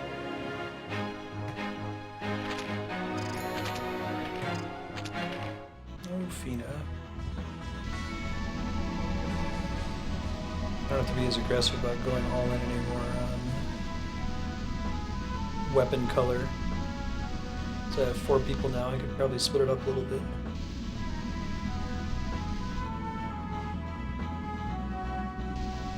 Oh, that's a bummer, Heat 10. I've had that happen too many times. Seems to get burned out on board games.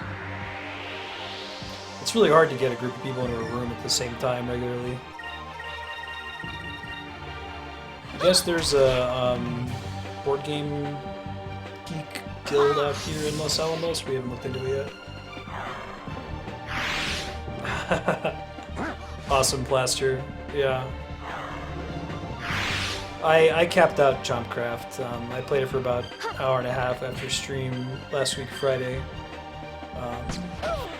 So I maxed it out. If I wanted to leave it up, I potentially could. I figured I wasn't going to bother with it too much. I haven't yet reached the point in the game where I can exchange Chompcraft stuff for... Oh, that's cool. That's right. Where I can exchange it for Peeg, so I'm not worried about it just yet.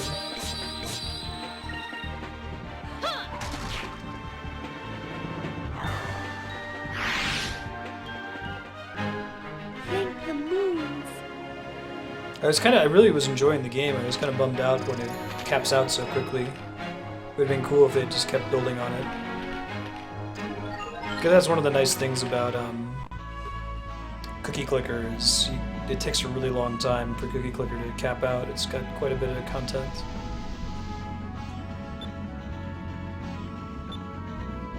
Dang it, Bobby. I thought I'd have permission to come here now.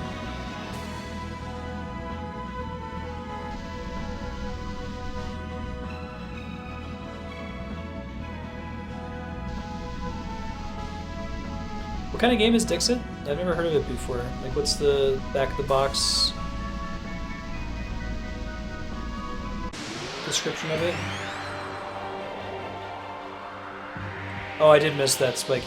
That's helpful, thank you.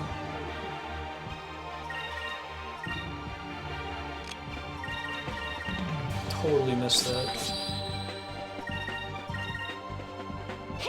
I like how different all their weapons are, or at least Drachma and Fina.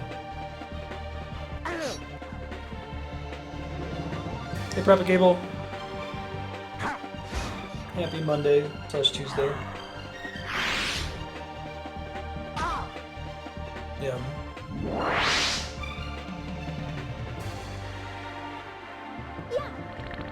Yeah. Not the best physical attack.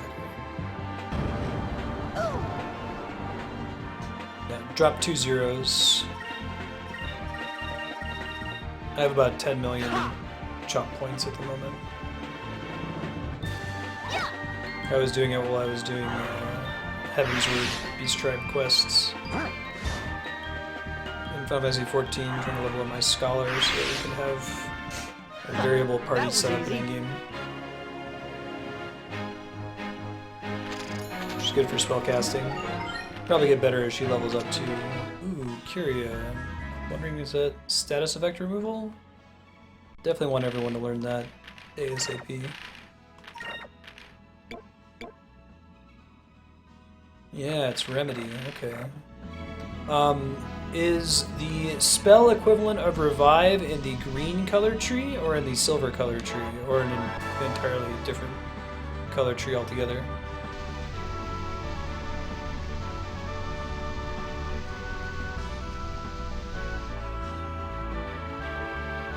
Oh, that sounds really cool, Serpent.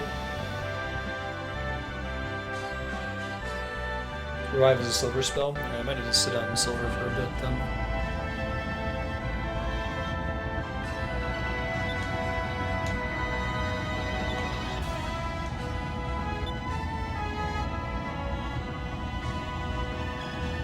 That's fun. Interesting little art scene here. Hair catches on fire. Everyone carries buckets of water around with them to put their friend's hair out. God. Oh, it's like Zing? I hate that. Oh, that sucks. Worst resurrect spell ever. Yeah, a game that I like to play that's not an official port game is it's called Picture Telenary. It's a combination of Pictionary and the game Telephone. What you do is you get a stack of index cards, where the stack is equal to the number of people playing, and I think this works better the more people that you have. So if you have a big group, like 20 people, this is great. It works in smaller groups too. But basically everybody starts by writing any phrase they want on the top card of their stack of index cards. And then once everyone's written a phrase, everybody takes their stack and passes it to the left. And then the new person, now you get a new stack that has a phrase on it. You look at the phrase, you move it to the back of the stack, and then you draw the phrase to the best of your ability. And once everyone's drawn something, everybody takes their stack and pastes it to the left. Now you have a picture, you move it to the back, and you write what you think the picture was supposed to be. And at the end of the game, it's hilarious because everyone shares what their stack was. So, like, I started with this phrase, it eventually evolved into this ridiculous thing at the end. It usually gets really obscene really quickly, but it's super fun. Really easy to do if you just have some index cards and pencils. They did that in a Cranium game called Scribblish as well. I've seen some official releases of it.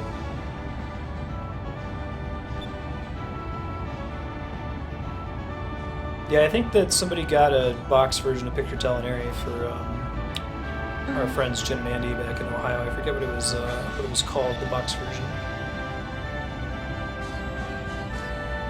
If a game's not on the list, you can hoard your sphere points for a while. When we beat a game, I auction off the slot that it vacates for someone to add a game.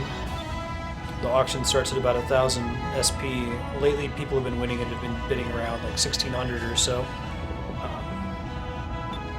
Basically, you can bid for that slot, discuss a game with me. I have to approve it, but as long as it's awesome, like my definition of awesome is it has at least a 7.0 in either the critics or user reviews on Metacritic. So it's really just ruling out like the shittiest games and the most mediocre games.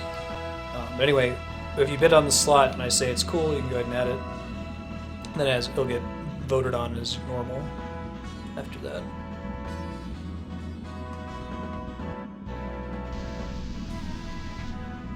Oh, we were able to get to Maramba. We just had to come at it from the other direction. Supposed to be a discovery around here, right? What was the detail on it? Can I see that in the menu? Probably in the journal, right? Discoveries. Oh, does this only register it if I've actually found it? You guys have to remember what it says, huh? Superman 64. I'll sneak around here and see if I can find a place for the... Oh! Topple rock, there it is.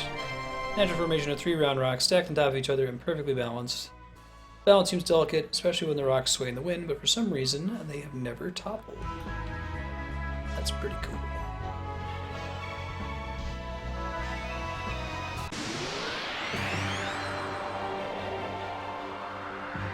Subblock has no restrictions. Well, you can't make me play something that's like against Twitch TOS. And I might veto if you do something that's really iffy, but I haven't vetoed a subblock game so far. So you can make me play Superman 64 for an hour during subblock if you want to. Oh, okay, Spiky. Are there any discoveries like time sensitive? Because I could try to score a bunch of them toward the end game. No, that's why I go with either rather than both. Because there are some games that are critically acclaimed, but your users didn't like them. That usually happens if like the player base is complaining about some microtransaction issue or something and giving the game inordinately low scores that it doesn't really deserve. And there's also the flip situation where critics didn't really care for it, but there's a niche fan base that's really into it. So at least a 7 in either category. But your game has to be really exceptionally bad if both players and critics didn't like it. Oh, I see, Spiky. So that character was going on about racing you to get stuff actually can beat you to it. That's cool.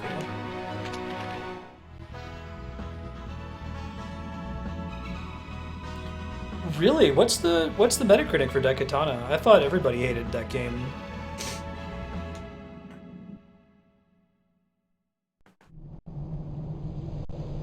Oh, awesome, Leon. Daikatana was the John Romero game that was really, really bad about having escort characters, right?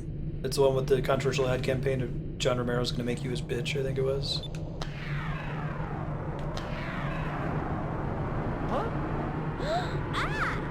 I'm going to make some like exceptions. If your game is right on the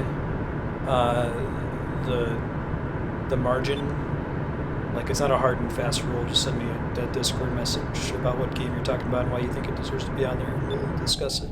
Or if it doesn't have a Metacritic presence, if it's super obscure, that's fine too. We can talk about it.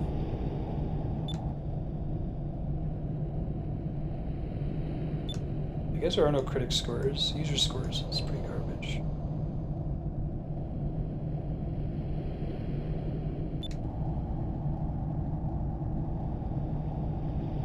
I wonder if those were like bot reviews or anything.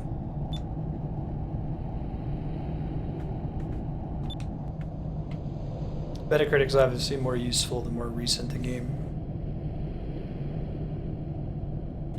No, it was pretty bad.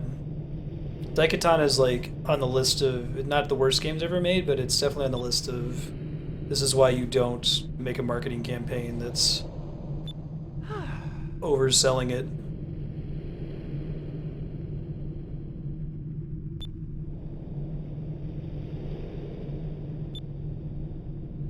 Yeah, in general, if you're right on the margin or there's a compelling reason why the How Long to Beat might not match up, just talk to me about it. I like to have a general rule that people can follow, but it would be really silly to stick to it like a robot. Fortunately, my voting system is arbitered by a human being and not a computer, so we can make exceptions sometimes if it makes sense.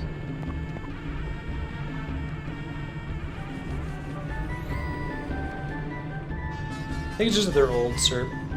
Yeah, I agree with everybody else. Hey, it's another guild. Buy and sell discovery information. I really like this mechanic. It's really cool. I think that you're kind of investing in finding these things too.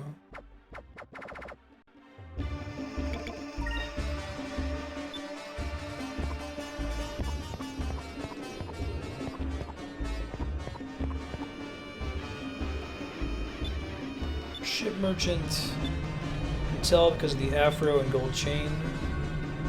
This guy looks like there's a character in the final episode of Futurama who sells diamonds to Fry. Looks almost exactly like that guy. The guy has a cape as well.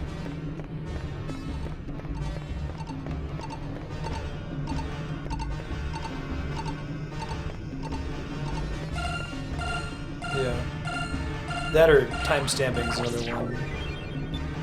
I think I owe Propagable some. Hey, Propagable, could you shoot me a Discord DM when you get a sec to remind me about your Mass Effect video?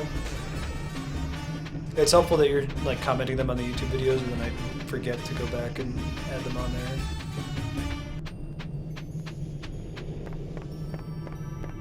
I did update that over this weekend. If you guys go to games.marstead.com, there's a list of all the YouTube playlists for every game we've ever played on Twitch. And I figured out how many hours of video are for each of those game series, at least for the ones that are completed, and use that to calculate how many SIR points are potentially available in there if you do me the favor of timestamping them. The timestamp details are on the right. A really good way to earn a ton of SIR points really fast. Particularly if it's like a video that you want to watch anyway. Probably just gonna sit down and watch it if you pull up Notepad and write down the boss fight timestamps and new area timestamps and cutscenes and shit like that. Thanks, Chaos. Probably shouldn't have bought stuff in the earlier town. Well, actually, it's not going to be that big of a deal. Thought it was going to be worse. What's the difference between agile and quick in this game?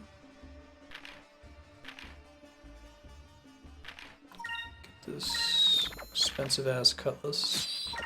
I miss having the poison damage, but what you going to do? I'll go broke if I buy the agile. I'm not gonna worry about it just yet.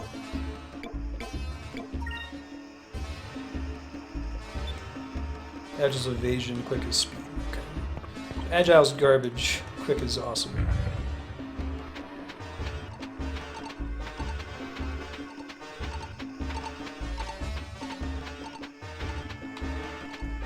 You're beeping.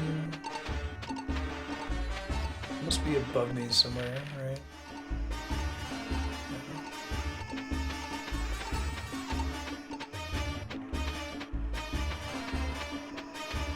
I see a place for me to go on a higher level though. Try this one real quick. Don't see like a... Oh, maybe it's this guy who's standing out here. Is there a door? Yes, might be it.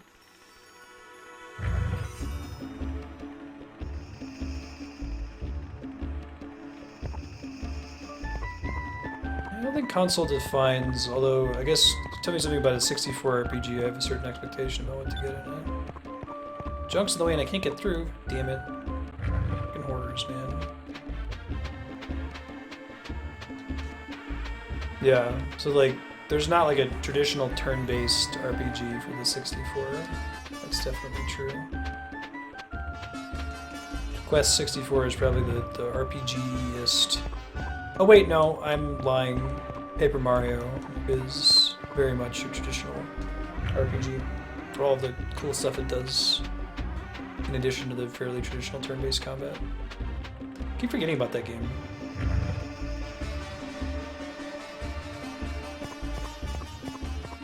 What's up with this dude? I like the dancing shopkeepers in this game. It takes me back to Secret of Mana. Glyph of Might. Raises the power of an ally. Let's quickly the entire party. Generate health. Need to buy more of these Sacred Crystals. Should be fine for now.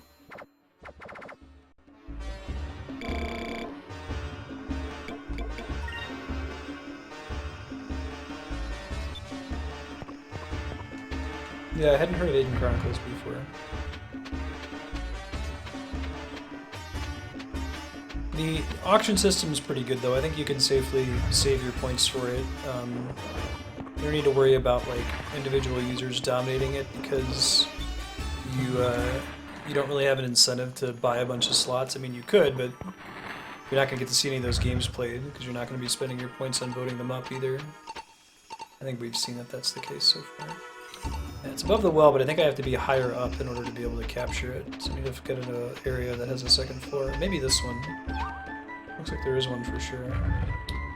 Sounds like the VMU creature here's something near here too. Curious to see if it can be on this floor. What's up? Hey, there's another one of those. Do I have to use those cham items in order for them to work? I figured they just happened automatically, but probably not. No, I have to use them. Ooh, that's exciting. You evolved into something. What do you evolve into? Koopa Blade. Extremely sharp knife. Right on.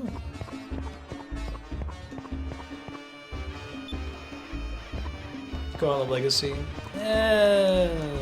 RPG.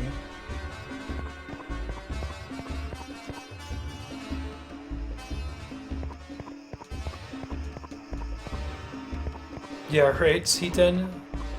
Are you guys gonna play Seiken Densetsu 3? There's a game that I've started probably about 5 times where I've like tried to get together with some friends to play it 3-player because I didn't want to do it single player. It's the sequel to Secret of Mana. That would be really fun to do blind on Twitch, I think. There's a chest on the roof of this building. What's that all about? It's probably where I need to go to. Unless if it's one of those, like, jumping from rooftop to rooftop things that we did a little bit earlier in the game. Maybe that's what it'll end up being. I don't worry too much about it right now. I don't think I can do it just yet. There's no way in this building, right? It's just for show. Oh wait, disregard. Oh, you'd have fun with it. It's top space 10, prop cable. Got a fan translation and everything.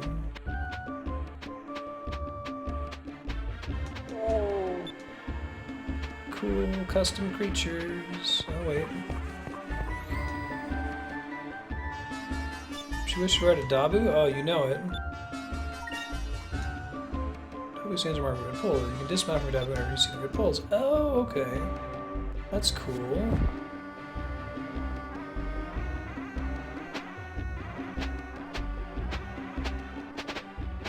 I would probably talk to you about it on Discord. We would try to do some research into what the scores were when the game came out. Like, I'm sure we could do some Googling to figure that out.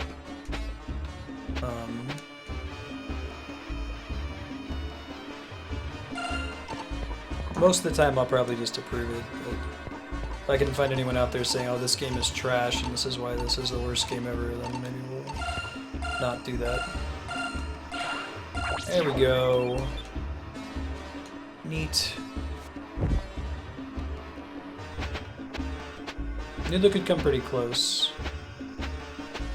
Doesn't take account into all the other sure points that are sitting out there, though.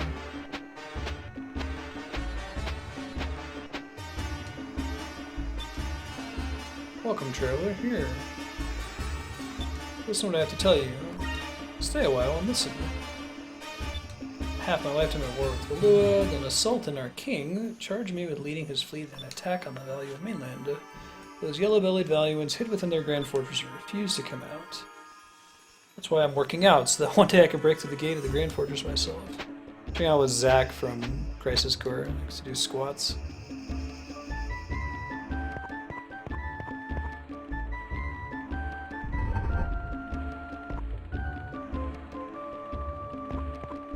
Yeah, just, if you had a particular game in mind, just send me a Discord message, we'll figure it out. I'll probably approve it. I wouldn't panic if it doesn't have a Metacritic. It's really just a easy guide for me to exclude stuff that's obviously bad, you know?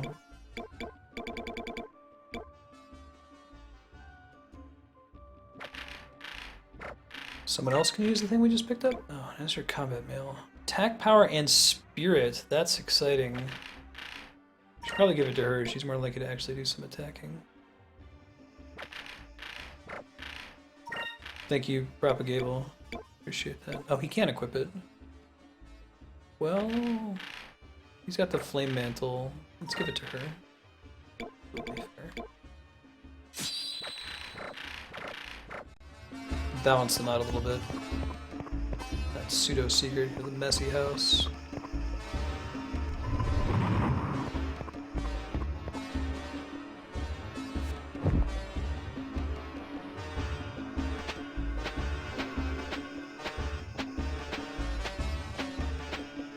Oh, spirits of mistransition of will. That's a bummer. Oh, that's a big time bummer. We've gotten everything there is to get with the pink kangaroo creature, maybe?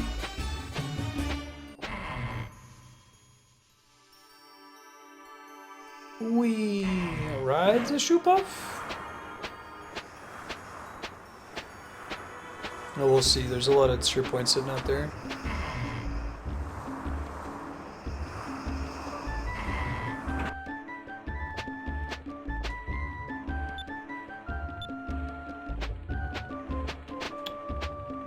So we could go up there to dismount. Chest up here I want to grab.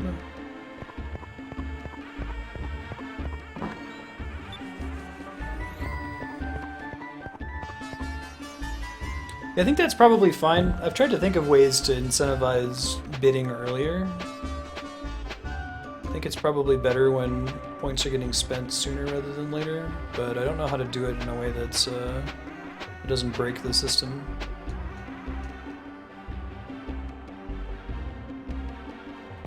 Thought about doing something where like you could instead of donations just awarding raw points, they reduce the cost to vote for the game of your choice. Because I feel like if you reduce the cost to vote by 1 SP, effectively it requires 60 votes for that to count as even 1 vote in the long run, right? But it might make it more attractive to some people. Stuff that I haven't implemented, and we'll talk about it off stream if you have ideas for it. I had my fortune told. It also complicates the system a little bit, so that's why I haven't deployed it. It's already pretty complicated.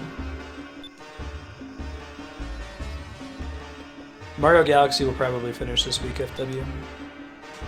Yeah. Probably, we'll see. I'm pretty close.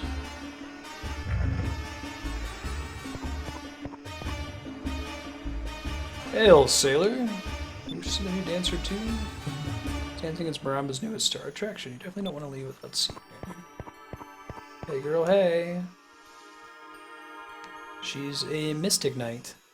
Sword knight. Spell fencer.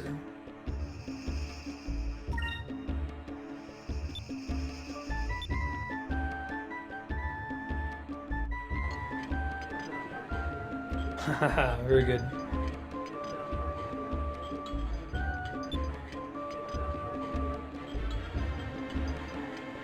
Awesome, Ethan. Yeah, I've got Ghost Trick, assuming it wins.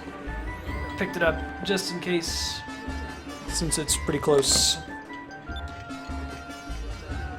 It sounds really cool. I'm excited to play it. Captain Drachma always leaves and goes drinking non-alcoholic juice. Vice.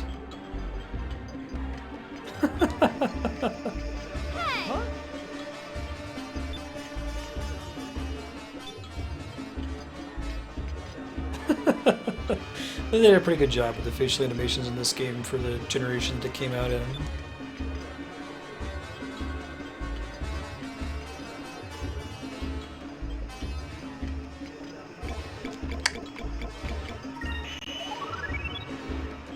Really?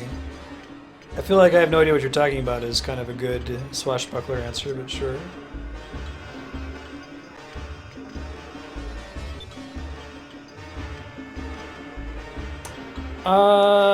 How likely?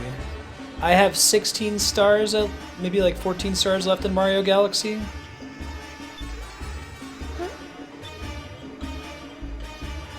I've been moving through it pretty quickly.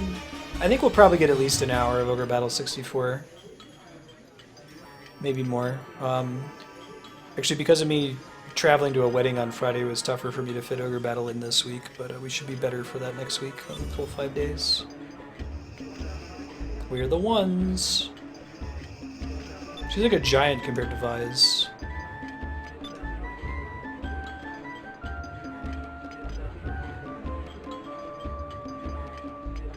Their chins kind of do end at a point, don't they? It's more standard in like the PS1 era, your polygons.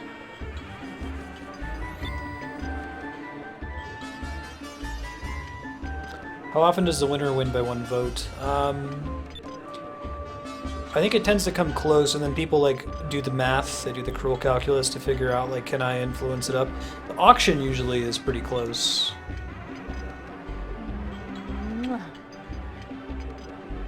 I guess she really isn't. I thought she was huge compared to Vise. What is it? Is it that her legs take up more of her? Her visual style just looks different from Vise for whatever reason.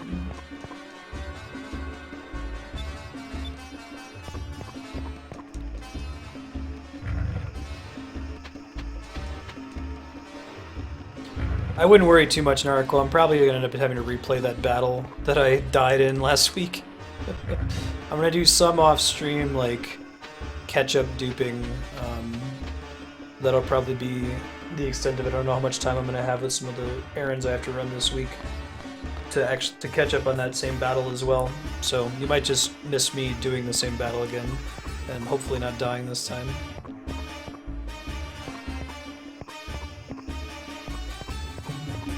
That makes sense, Propagable. I guess there's no penalty if you bid on a game, too, because the votes don't go away, but...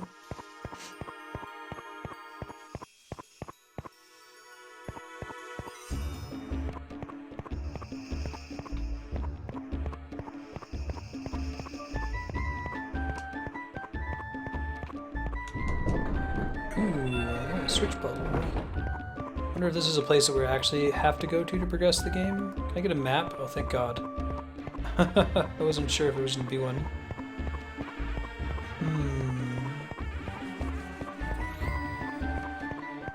More switches to hit. opening one door closes another one, it looks like. Yeah. This is the GameCube version, Goldman. I don't know if anyone is familiar with Skies of Arcadia as a preference for which one they'd prefer to play.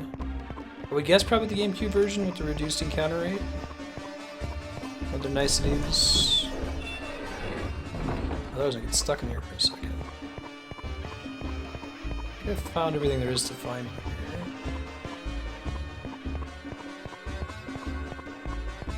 Later in article. Good luck in the provision of George the Monkey. Thanks for hanging out. We'll see you next time. That's a pretty useless button press.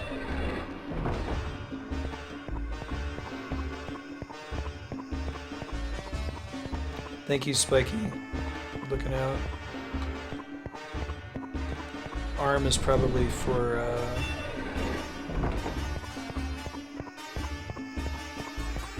Drachma when I get him back to my party. I think I just hit the same switch that I hit a second ago. Yeah, it seems like the same situation I was just in. Let's try to pay attention to the map here. Try hitting that one. Oh, is this another chest? Or is it... Okay, it's a different chest. Perfect. Gotta find a way to get to it. I'm trying to see if there's two different paths to reach it, you know? Flip that. It might actually be... Oh, but then I can't get out. Let's see if there's another switch that I'm missing. It's the one I just picked up. Let's start with this one. Yeah, just a little bit of a maze, right? Oh, I thought there was going to be a switch here. 2 more things to find. Okay.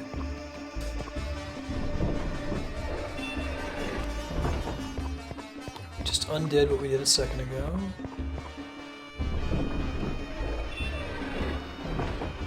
This one just kind of gets you stuck.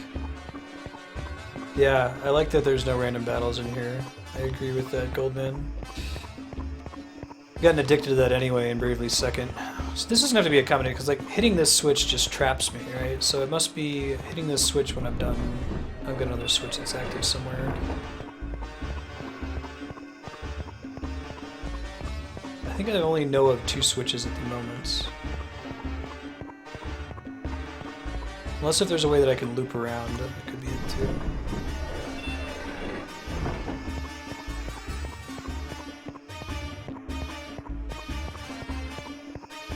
You know, this one also just traps you when you activate it.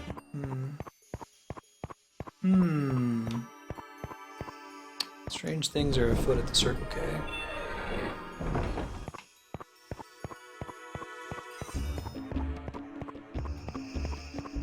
Key is that there's probably a spot where you can just like circle around. See, this is another one where I just get trapped. Yeah, this game usually does have random battles. Not in this area of the world, but so we're still technically in a town. Is there like a switch somewhere that I'm missing?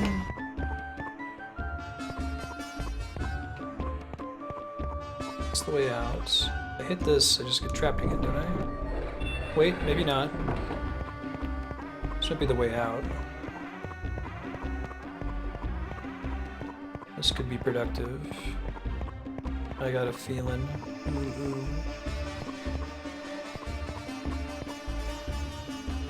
This isn't gonna preclude me from exiting here, right? I think anytime you hit a switch, it's just flipping the location of all the gates on the map. Maybe that's not true. Maybe it's only certain gates that are changing. I'm thinking that it's all of them, and it really isn't. I think I just opened access to this chest. Okay, cool. Another gem of fluidity that I probably won't use. Okay, but we got the item. I guess that must be it, is that the switch doesn't influence all the gates, it only influences some nearby gates. So we have to find out how to get out of here now.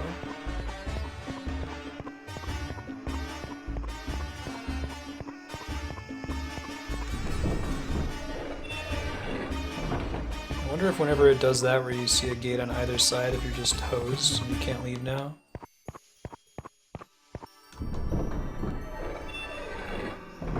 Is the third thing that I'm looking for, Spiky, necessary for the story to progress, if you remember?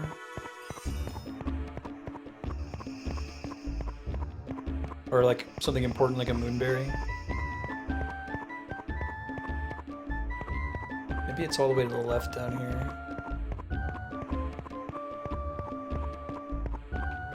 I can see it being behind that gate. Moonberry? Okay. So I'll try to find it. I think this is how I got in here, right? Oh wait, maybe not. This looks like it connected. No, this is how I got here. Okay, hold up. I'm gonna see if there's something obvious on the map that's unexplored right now. That chest we already scored.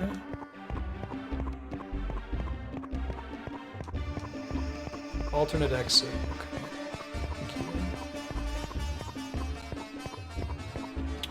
Oh, actually that path I was just going down may have already been the other. I see that there's two ladders. The other one wasn't how I got here. Here, let me pop out real quick and I can confirm.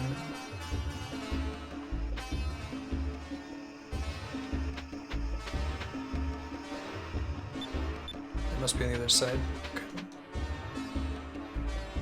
We'll sneak over to the other one. No big deal.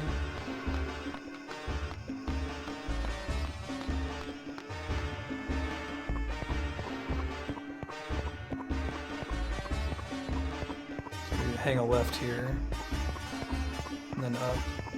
I'm surprised as much of this hallway was revealed as it was. Maybe it was because I was popping near it.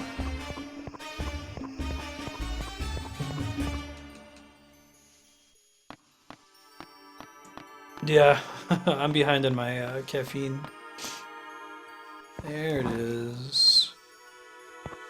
Awesome. Good looking out. I don't think I have enough moonberries for anyone to be able to use this one. Question mark. I need at least one more.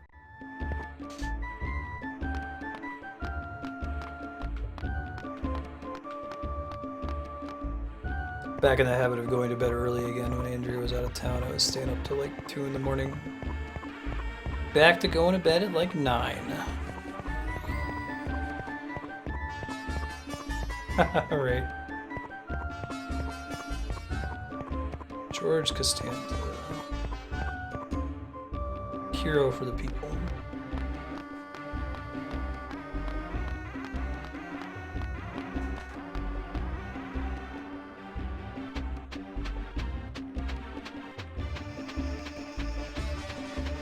Can't believe I made it through that maze section of that. Darks are giving me shit relentlessly for being lost. Off his game.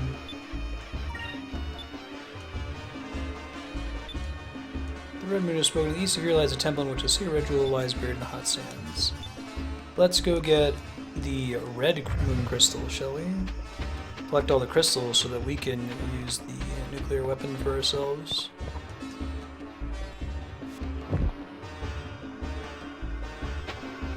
Get a stack of Werther's originals.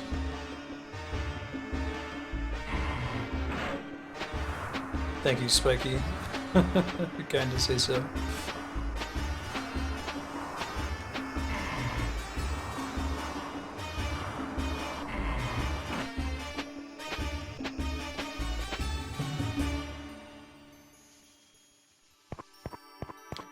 Back in my day... I'm trying to think of things that I actually have a back in my day opinion on. Oh, jeez, been knock this thing around. No kitties at the moment. Andrea's laptop bag. If they show up, I'll let you guys know. I've got an extension cable on it now, so I can pick it up and move it around. I can do that in most games. Not exactly in a game like Undertale, but you know, like Bravely Default or Skies of Arcadia, I can probably manipulate the cat cam during a random battle. Not too much trouble.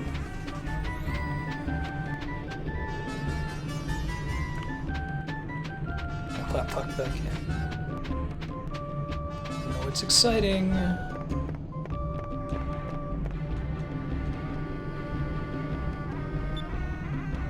You're a pirate, man. Sneak on board. Merchants are part of your whole like rob from the rich, feed the poor situation, right?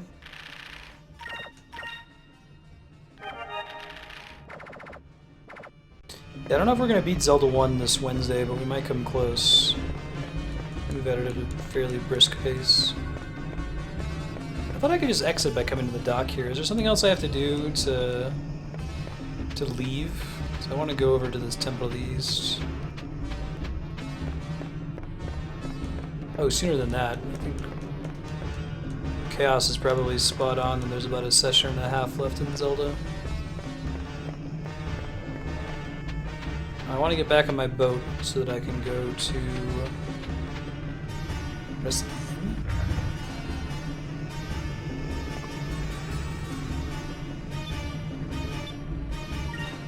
Missed this guy last time. Anything good? Thermo ring. Hit percent will and quick, but I don't know if my man is able to use it. Nope, I finished Link Between Worlds.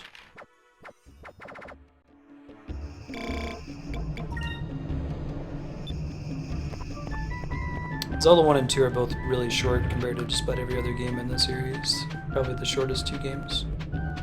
Particularly if you know what you're doing, which I don't, but I'll be using a map for Zelda 1 and relying on chat help for Zelda 2.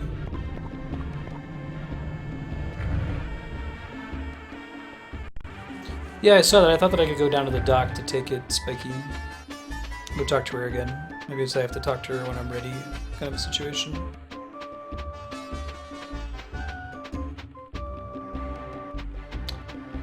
You know where the inn is? It's probably one of the taller buildings, right?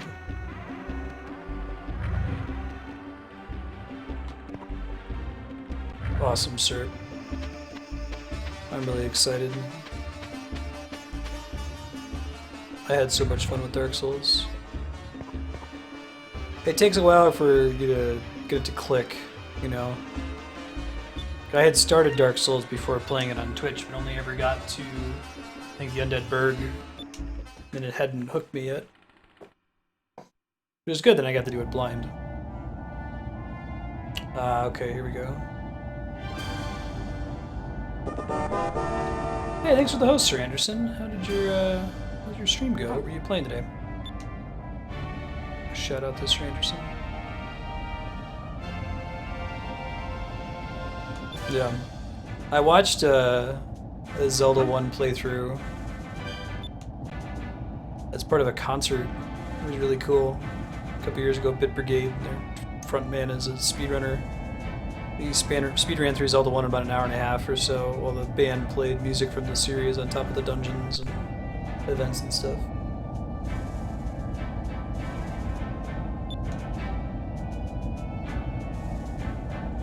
Oh, cool. What game were you painting minis for?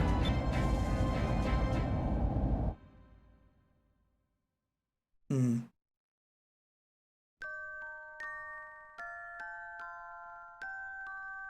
I really like this sleeping theme.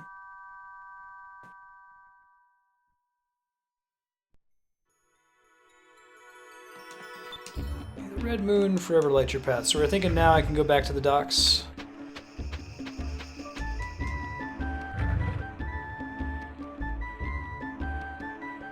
Yeah, I'll probably grind for Zelda 2. I don't remember being terribly good at that game. Pretty easy to get wrecked in the early dungeons, you know?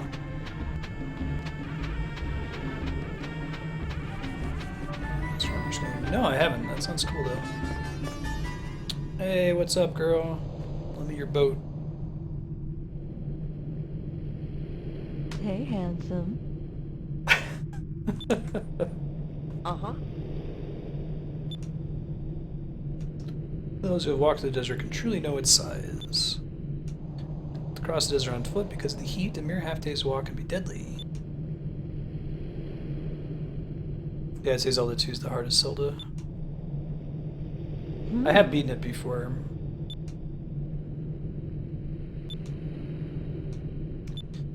I guess I didn't think about that. I don't really have a way to do save state abuse. What? Ayaka really doesn't like Belina. There's just something about, maybe it's that her like head is reasonably proportioned. An Anka's head probably is too, but it looks like it's huge because of her pigtails.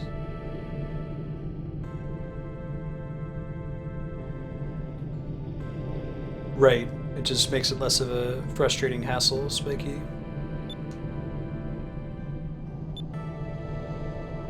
I don't mind save states used in that way, actually. Does anyone know, can someone Google for me and let me know, are Zelda 1 and Zelda 2 available on the 3DS Virtual Console? I think I have Zelda 1 on my Wii U, but I'd be willing to pay for it again to be able to use save states for things like right before a boss fight. Restore points. So that there's less time of me going back into the dungeon and walking all the way back up to the door.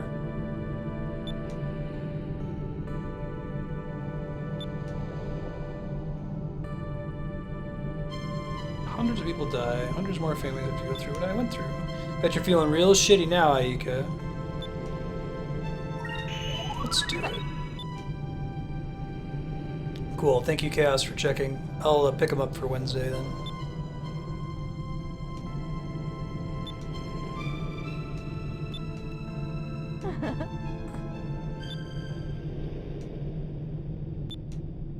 I kind of wish that Zelda 1 was the last game, but we're doing the chronological playthrough, man. Gotta end with Zelda 2.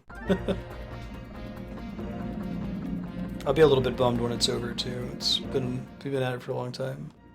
Curious, do we get, like, ship stats? Okay, so this isn't going to be a permanent ship by any means. Curious how they were going to address that. I just went back into the town. I didn't mean to. It's because I'm used to the move forward command in an airship being, like, the confirm button. Souls! After we beat Zelda and Zelda 2, we'll be doing Demon Souls, Dark Souls 2, Bloodborne, and Dark Souls 3. And then probably Metal Gear Solid after that. I want to reserve the franchise day for series that each of the installments are a little bit longer. Might do Final Fantasy after that. I think there's one Final Fantasy game that's on the voting spreadsheet. I'll try to find a way to reconcile that. I kind of had an informal Final Fantasy focus when I first started the stream. I've already played through quite a few of them. We just have 1, 2, 3, 4, 8, 12. Maybe we'll do a Final Fantasy 11 playthrough. God. I don't know if there's any catch-up mechanics. You can skip all this bullshit.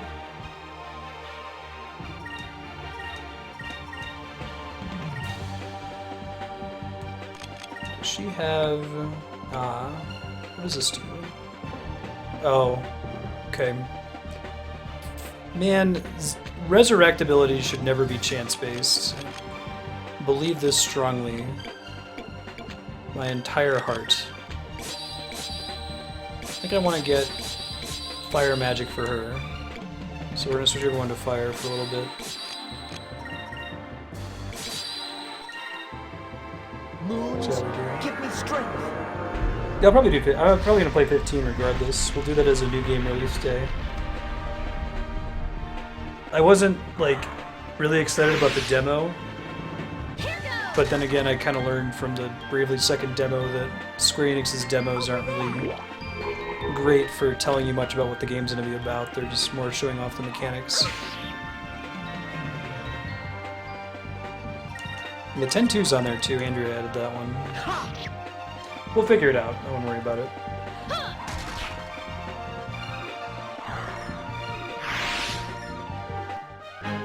That was fun.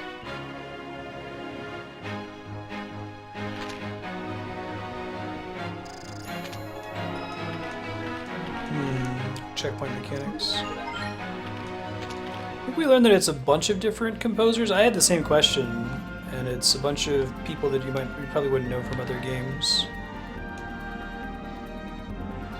I like the soundtrack though. The temple was east of the town, I think. I don't want to get into too many random battles without Drachma around. We got back attacked. That's a bummer. See, I don't know though, Serp.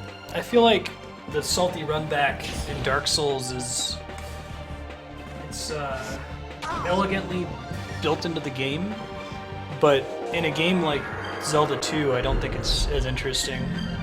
Maybe part of it is that in Zelda 2, the enemy placement is random-ish. You don't always see the same enemies. There's also the whole thing in Souls where when you're running back to an area, there are some like mini-boss enemies that are permanently dead. Don't respawn.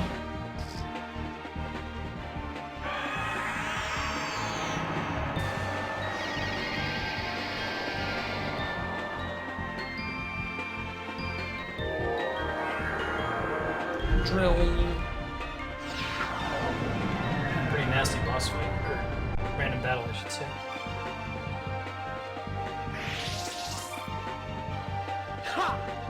Move! Give me strength!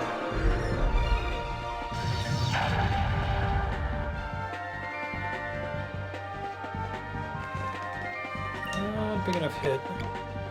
Kill anybody there. Well, I guess we've got the SP. We may as well cast the more powerful magic. I really like that about this game. Very different.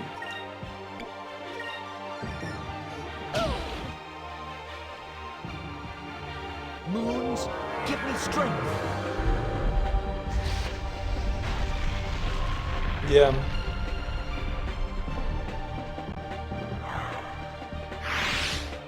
Well, I guess one of the things I like about Souls is it feels like you can win all those fights by sight reading. You can go in the fight for the first time and win.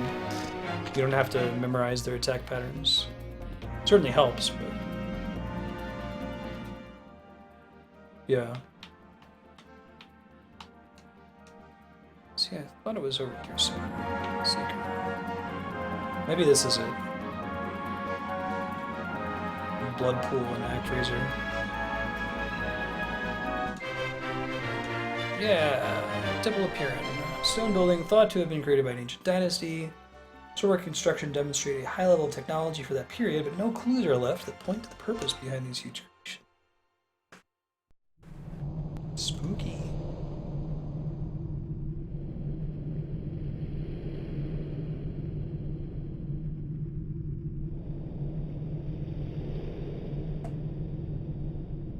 Wow!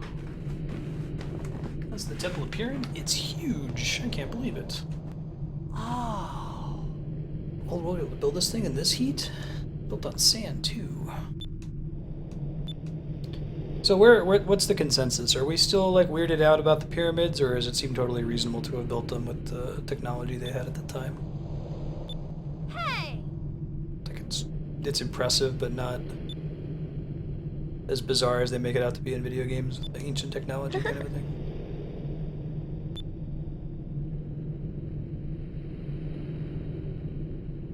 Yeah, right, Chaos are probably at it.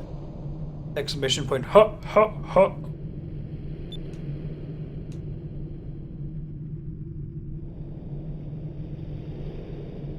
Just better guy than Mr. Foot in his mouth. No one special in my life right now. Oh, are we gonna interfere in your love situation, Bellino?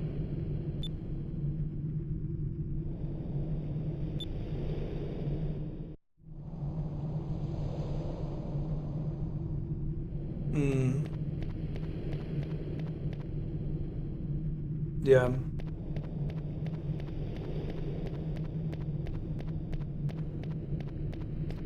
There's a Souls 3 post today about someone getting killed, and everyone in the comments was like, you know, you need to get good.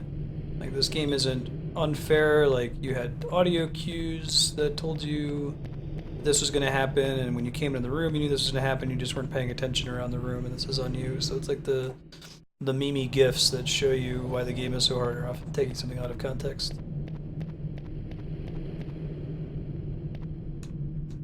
So many Ganons. I actually had a pretty good game over rate. I think I had more game overs in Twilight Princess, I want to say. Not because Twilight Princess is particularly hard, but when it, you know, every Zelda game has an upside down difficulty curve. They start off way harder than they are at the end game because you only have the 3 hearts. And in particular, when you have the 3 hearts and you're controlling Wolf Link, and you've got the motion controls, it can be pretty rough. I think all the enemies do like a full heart of damage to you instead of a half heart.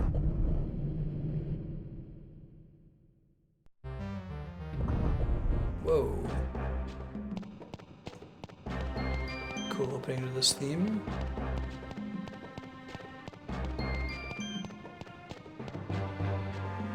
Yeah. Bring in Ultimecia, time compression. Whee! Let's go ahead and introduce that if that's going to be a recurring puzzle in this level. Curious if this lets me access the door over there if I come at it from this side. Oh, I don't have to push it the whole time. I didn't realize that. Well, the answer then is yes. I'm glad I checked. Kingdom Hyrule. They kind of did that with Hyrule Warriors a little bit. There's some Zelda game crossover there. I didn't think it was cool though. I really don't like the story in that game for a lot of reasons. I just have a lot of MP, huh? Magma. Yeah. Here goes. That could be fun. I would love to play a Zelda game where you play as the heir of the Triforce of Power and the holder of the Triforce of Courage or Wisdom is corrupted. They did that with Castlevania. Oh shit, that was terrible damage. It was garbage. This for a Konami game, these guys would be Moa head statues.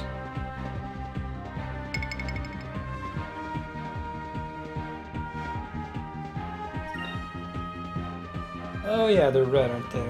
Sure. Let me look at my little graph here. Red is weak against purple and blue.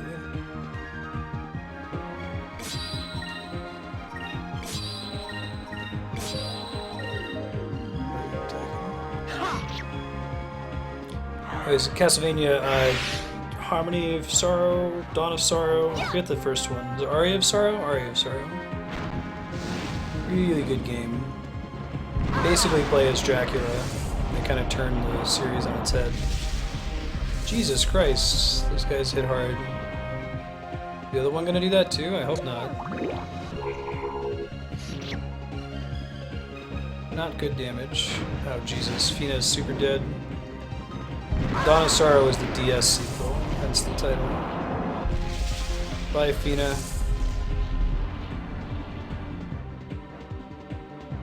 I'm so sorry.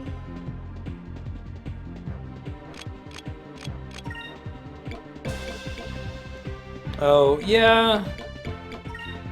I guess I played Dawn of Sorrow first, so they make that really obvious at the beginning of the game, but is that I don't think I ever played Aria of Sorrow. Moons, give me strength. Because like Julius Belmont is in the game. Wow, I'm gonna get rocked by these dudes. Nasty. Ice magic ain't cutting it. I could kill one of them, but I gotta heal with the other guy. At least they take 2 turns to cast their thing.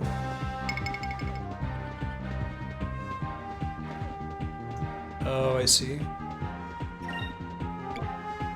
My bad, see, I do it too.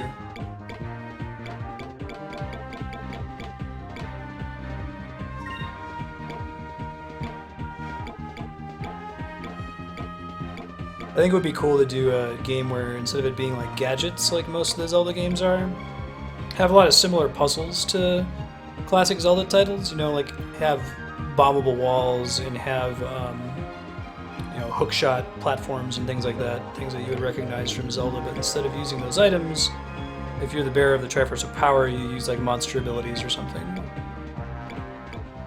Maybe you turn into a Keese and fly across a gap or something like that. No reason for me to use magic here, I got tons of consumable items, let's do that. Let's try this. Hoping that Vyse doesn't do enough damage, they can kill the one. There we go. I only get hit once with AoE. Lava damage.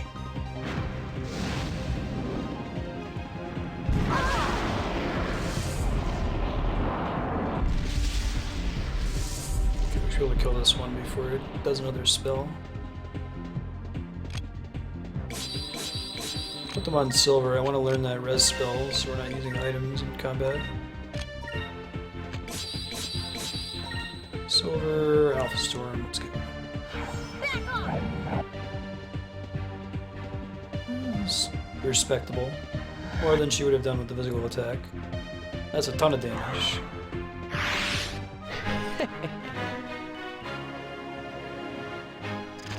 Oh, you.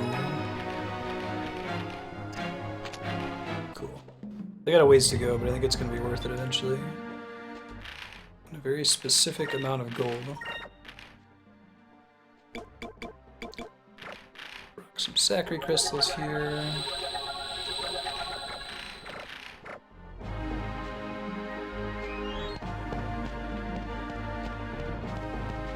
Oh, the like, wait, what? Used to contain 527 gold, okay, cool. The idea of like the reverse Zelda game where you're going back through the game and dropping off items.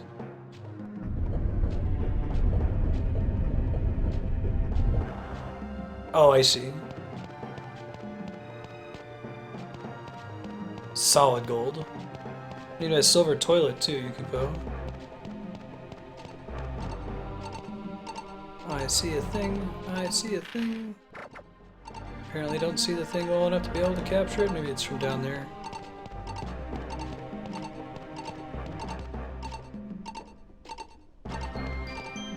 Must be. I don't know if I would so casually short hop onto this stone ladder.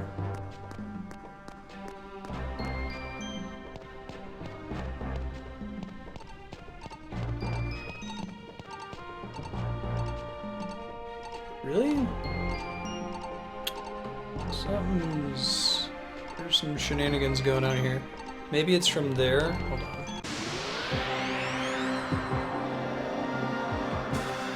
Battle made me jump a little bit. Hey, these guys again. They're red elemental now. Interesting.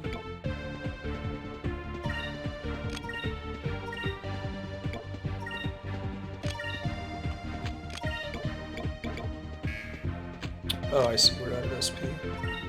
It's a regular attack then. They're really resistant to magic though, aren't they? If I recall correctly.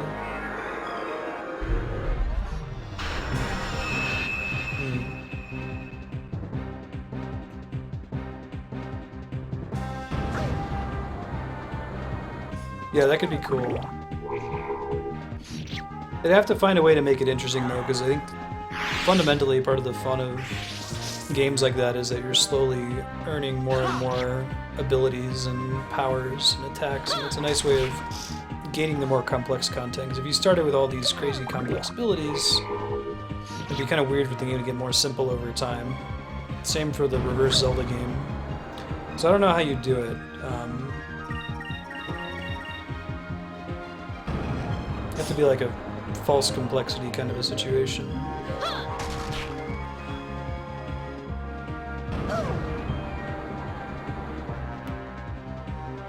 Really need to get Fina some levels. She kind of sucks right now. The old school style of having the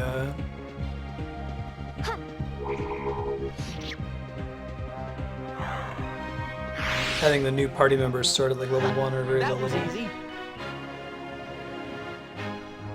Like you specialize over time, that could be kind of cool. Give up stuff. I'm trying to think if I've ever played a video game where you start out really general and then get specialized at the point that you're losing out on options you had at the beginning of the game.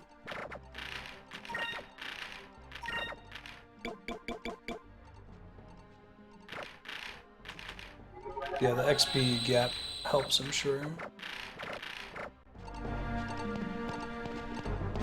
Yeah, that makes sense. You have to pick which ones to delete, but maybe Black Mage becomes Wizard or whatever.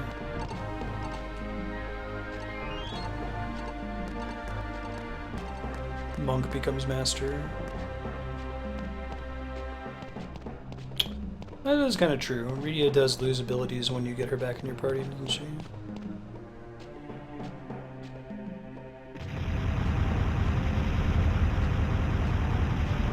Pokemon have fewer options. Oh god, I should have waited for another one to run. Oops. Pfft. Just got Dark Souls. That was a big hit too. Ouch. It's just a don't die hallway.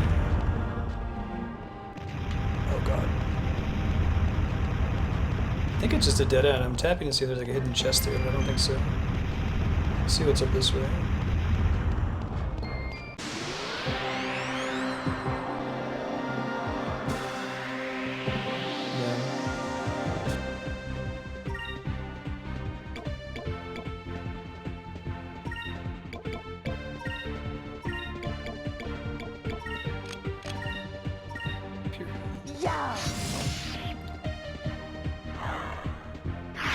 Probably should have checked what element these guys were, though. Oh, it's a little dung beetle. It's a dung beetle. It'll smash your guts out. Oh, that's a bummer. What stat is that reducing? Is it attack or something?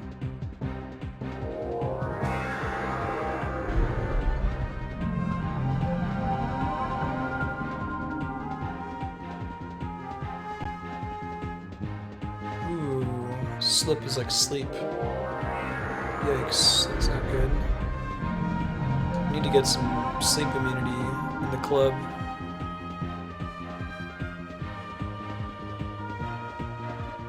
All stats reduced by 25%. That's gross. Hopefully she'll get to go before she gets put to sleep. This fight could take a while.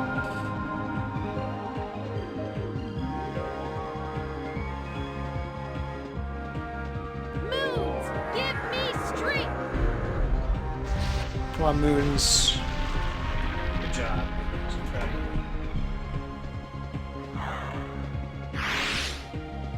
That wasn't so bad. Not bad at all.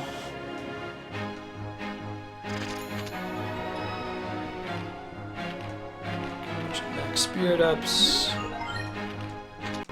Purple magic. Yeah, gross.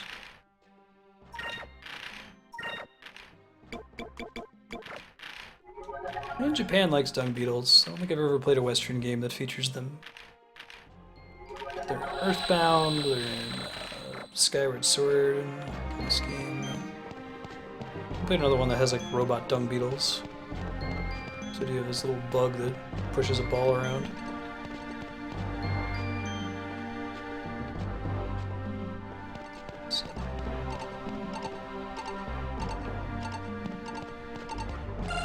There we go. I was starting to get worried that I wouldn't be able to grab that one. I caught a moonfish. I caught a moonfish. And I'm wondering now if I'm going the wrong way, if I need to go further down that hallway with the rolling boulder. This is starting to feel like progress this way. Call allies. Oh my god. I was gonna say, you already have a ton of allies. We got surprise attack. This could take a while. We're gonna cast sleep. Maybe I'll do some physical attacks that'll wake us up.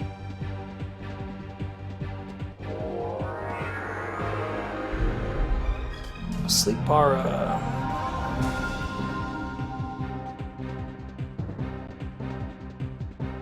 Nice miss. Yep, that's like the cute enemy from Blue Dragon. The little poos. And like little treasure chests you find out in the game world. Little poos as well. Man, Vise, stop being a sleepy protagonist. Getting real old, buddy. Oh, that's interesting. I didn't realize that a preemptive strike counted as, a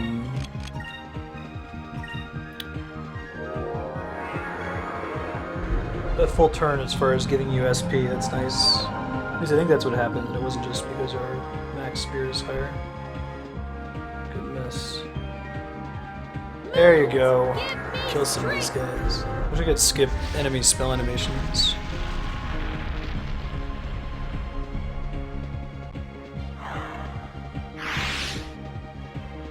Move!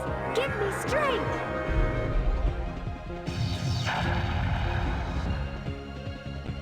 Congratulations, Propagable. finally getting recognized, right? At UN Security Council, China and Russia kept putting in a veto on your $9 million payment, but finally got them to pay attention. Sit up.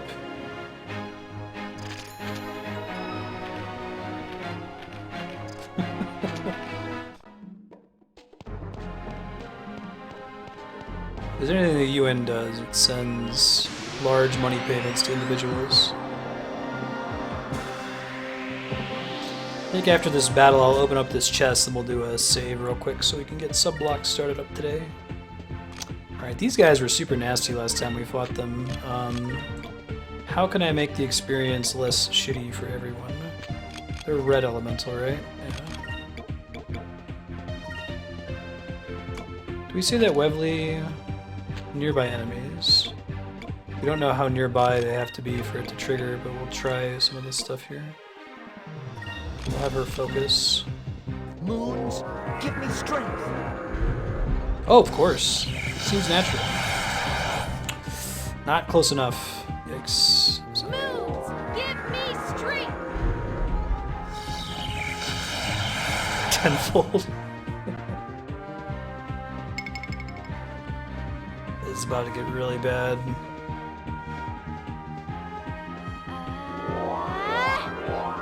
I said them with purple weapons before. Vise is the only one that was doing appreciable damage to them. Oh, that guy. Nice. Didn't do a little tremble. I guess we just got unlucky last time that they all went on tremble mode.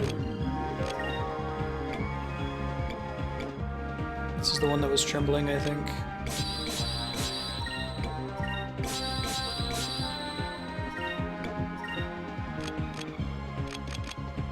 Let's go ahead and throw a potion out there. On Vise, who doesn't die from the inevitable incoming AoE. I think there's more damage than I remember. I don't know what changed.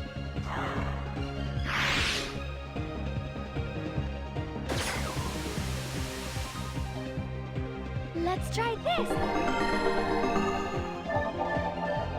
Nigerian prince. Have you guys heard about those email scams that they intentionally put a bunch of like spelling mistakes and grammar errors in there to make it less likely for people to like honestly be duped by it? Or smart people to be accidentally duped. Like they don't want someone who's going to start in on the scam and then realize it's a scam 10 out of 11 steps in and back out. They want someone who's going to follow through all the way to the end because it wastes their time if someone follows through with them early on. More strongly opposed than all the other elements. Oh, I see. Just get the ancient robe, I assume.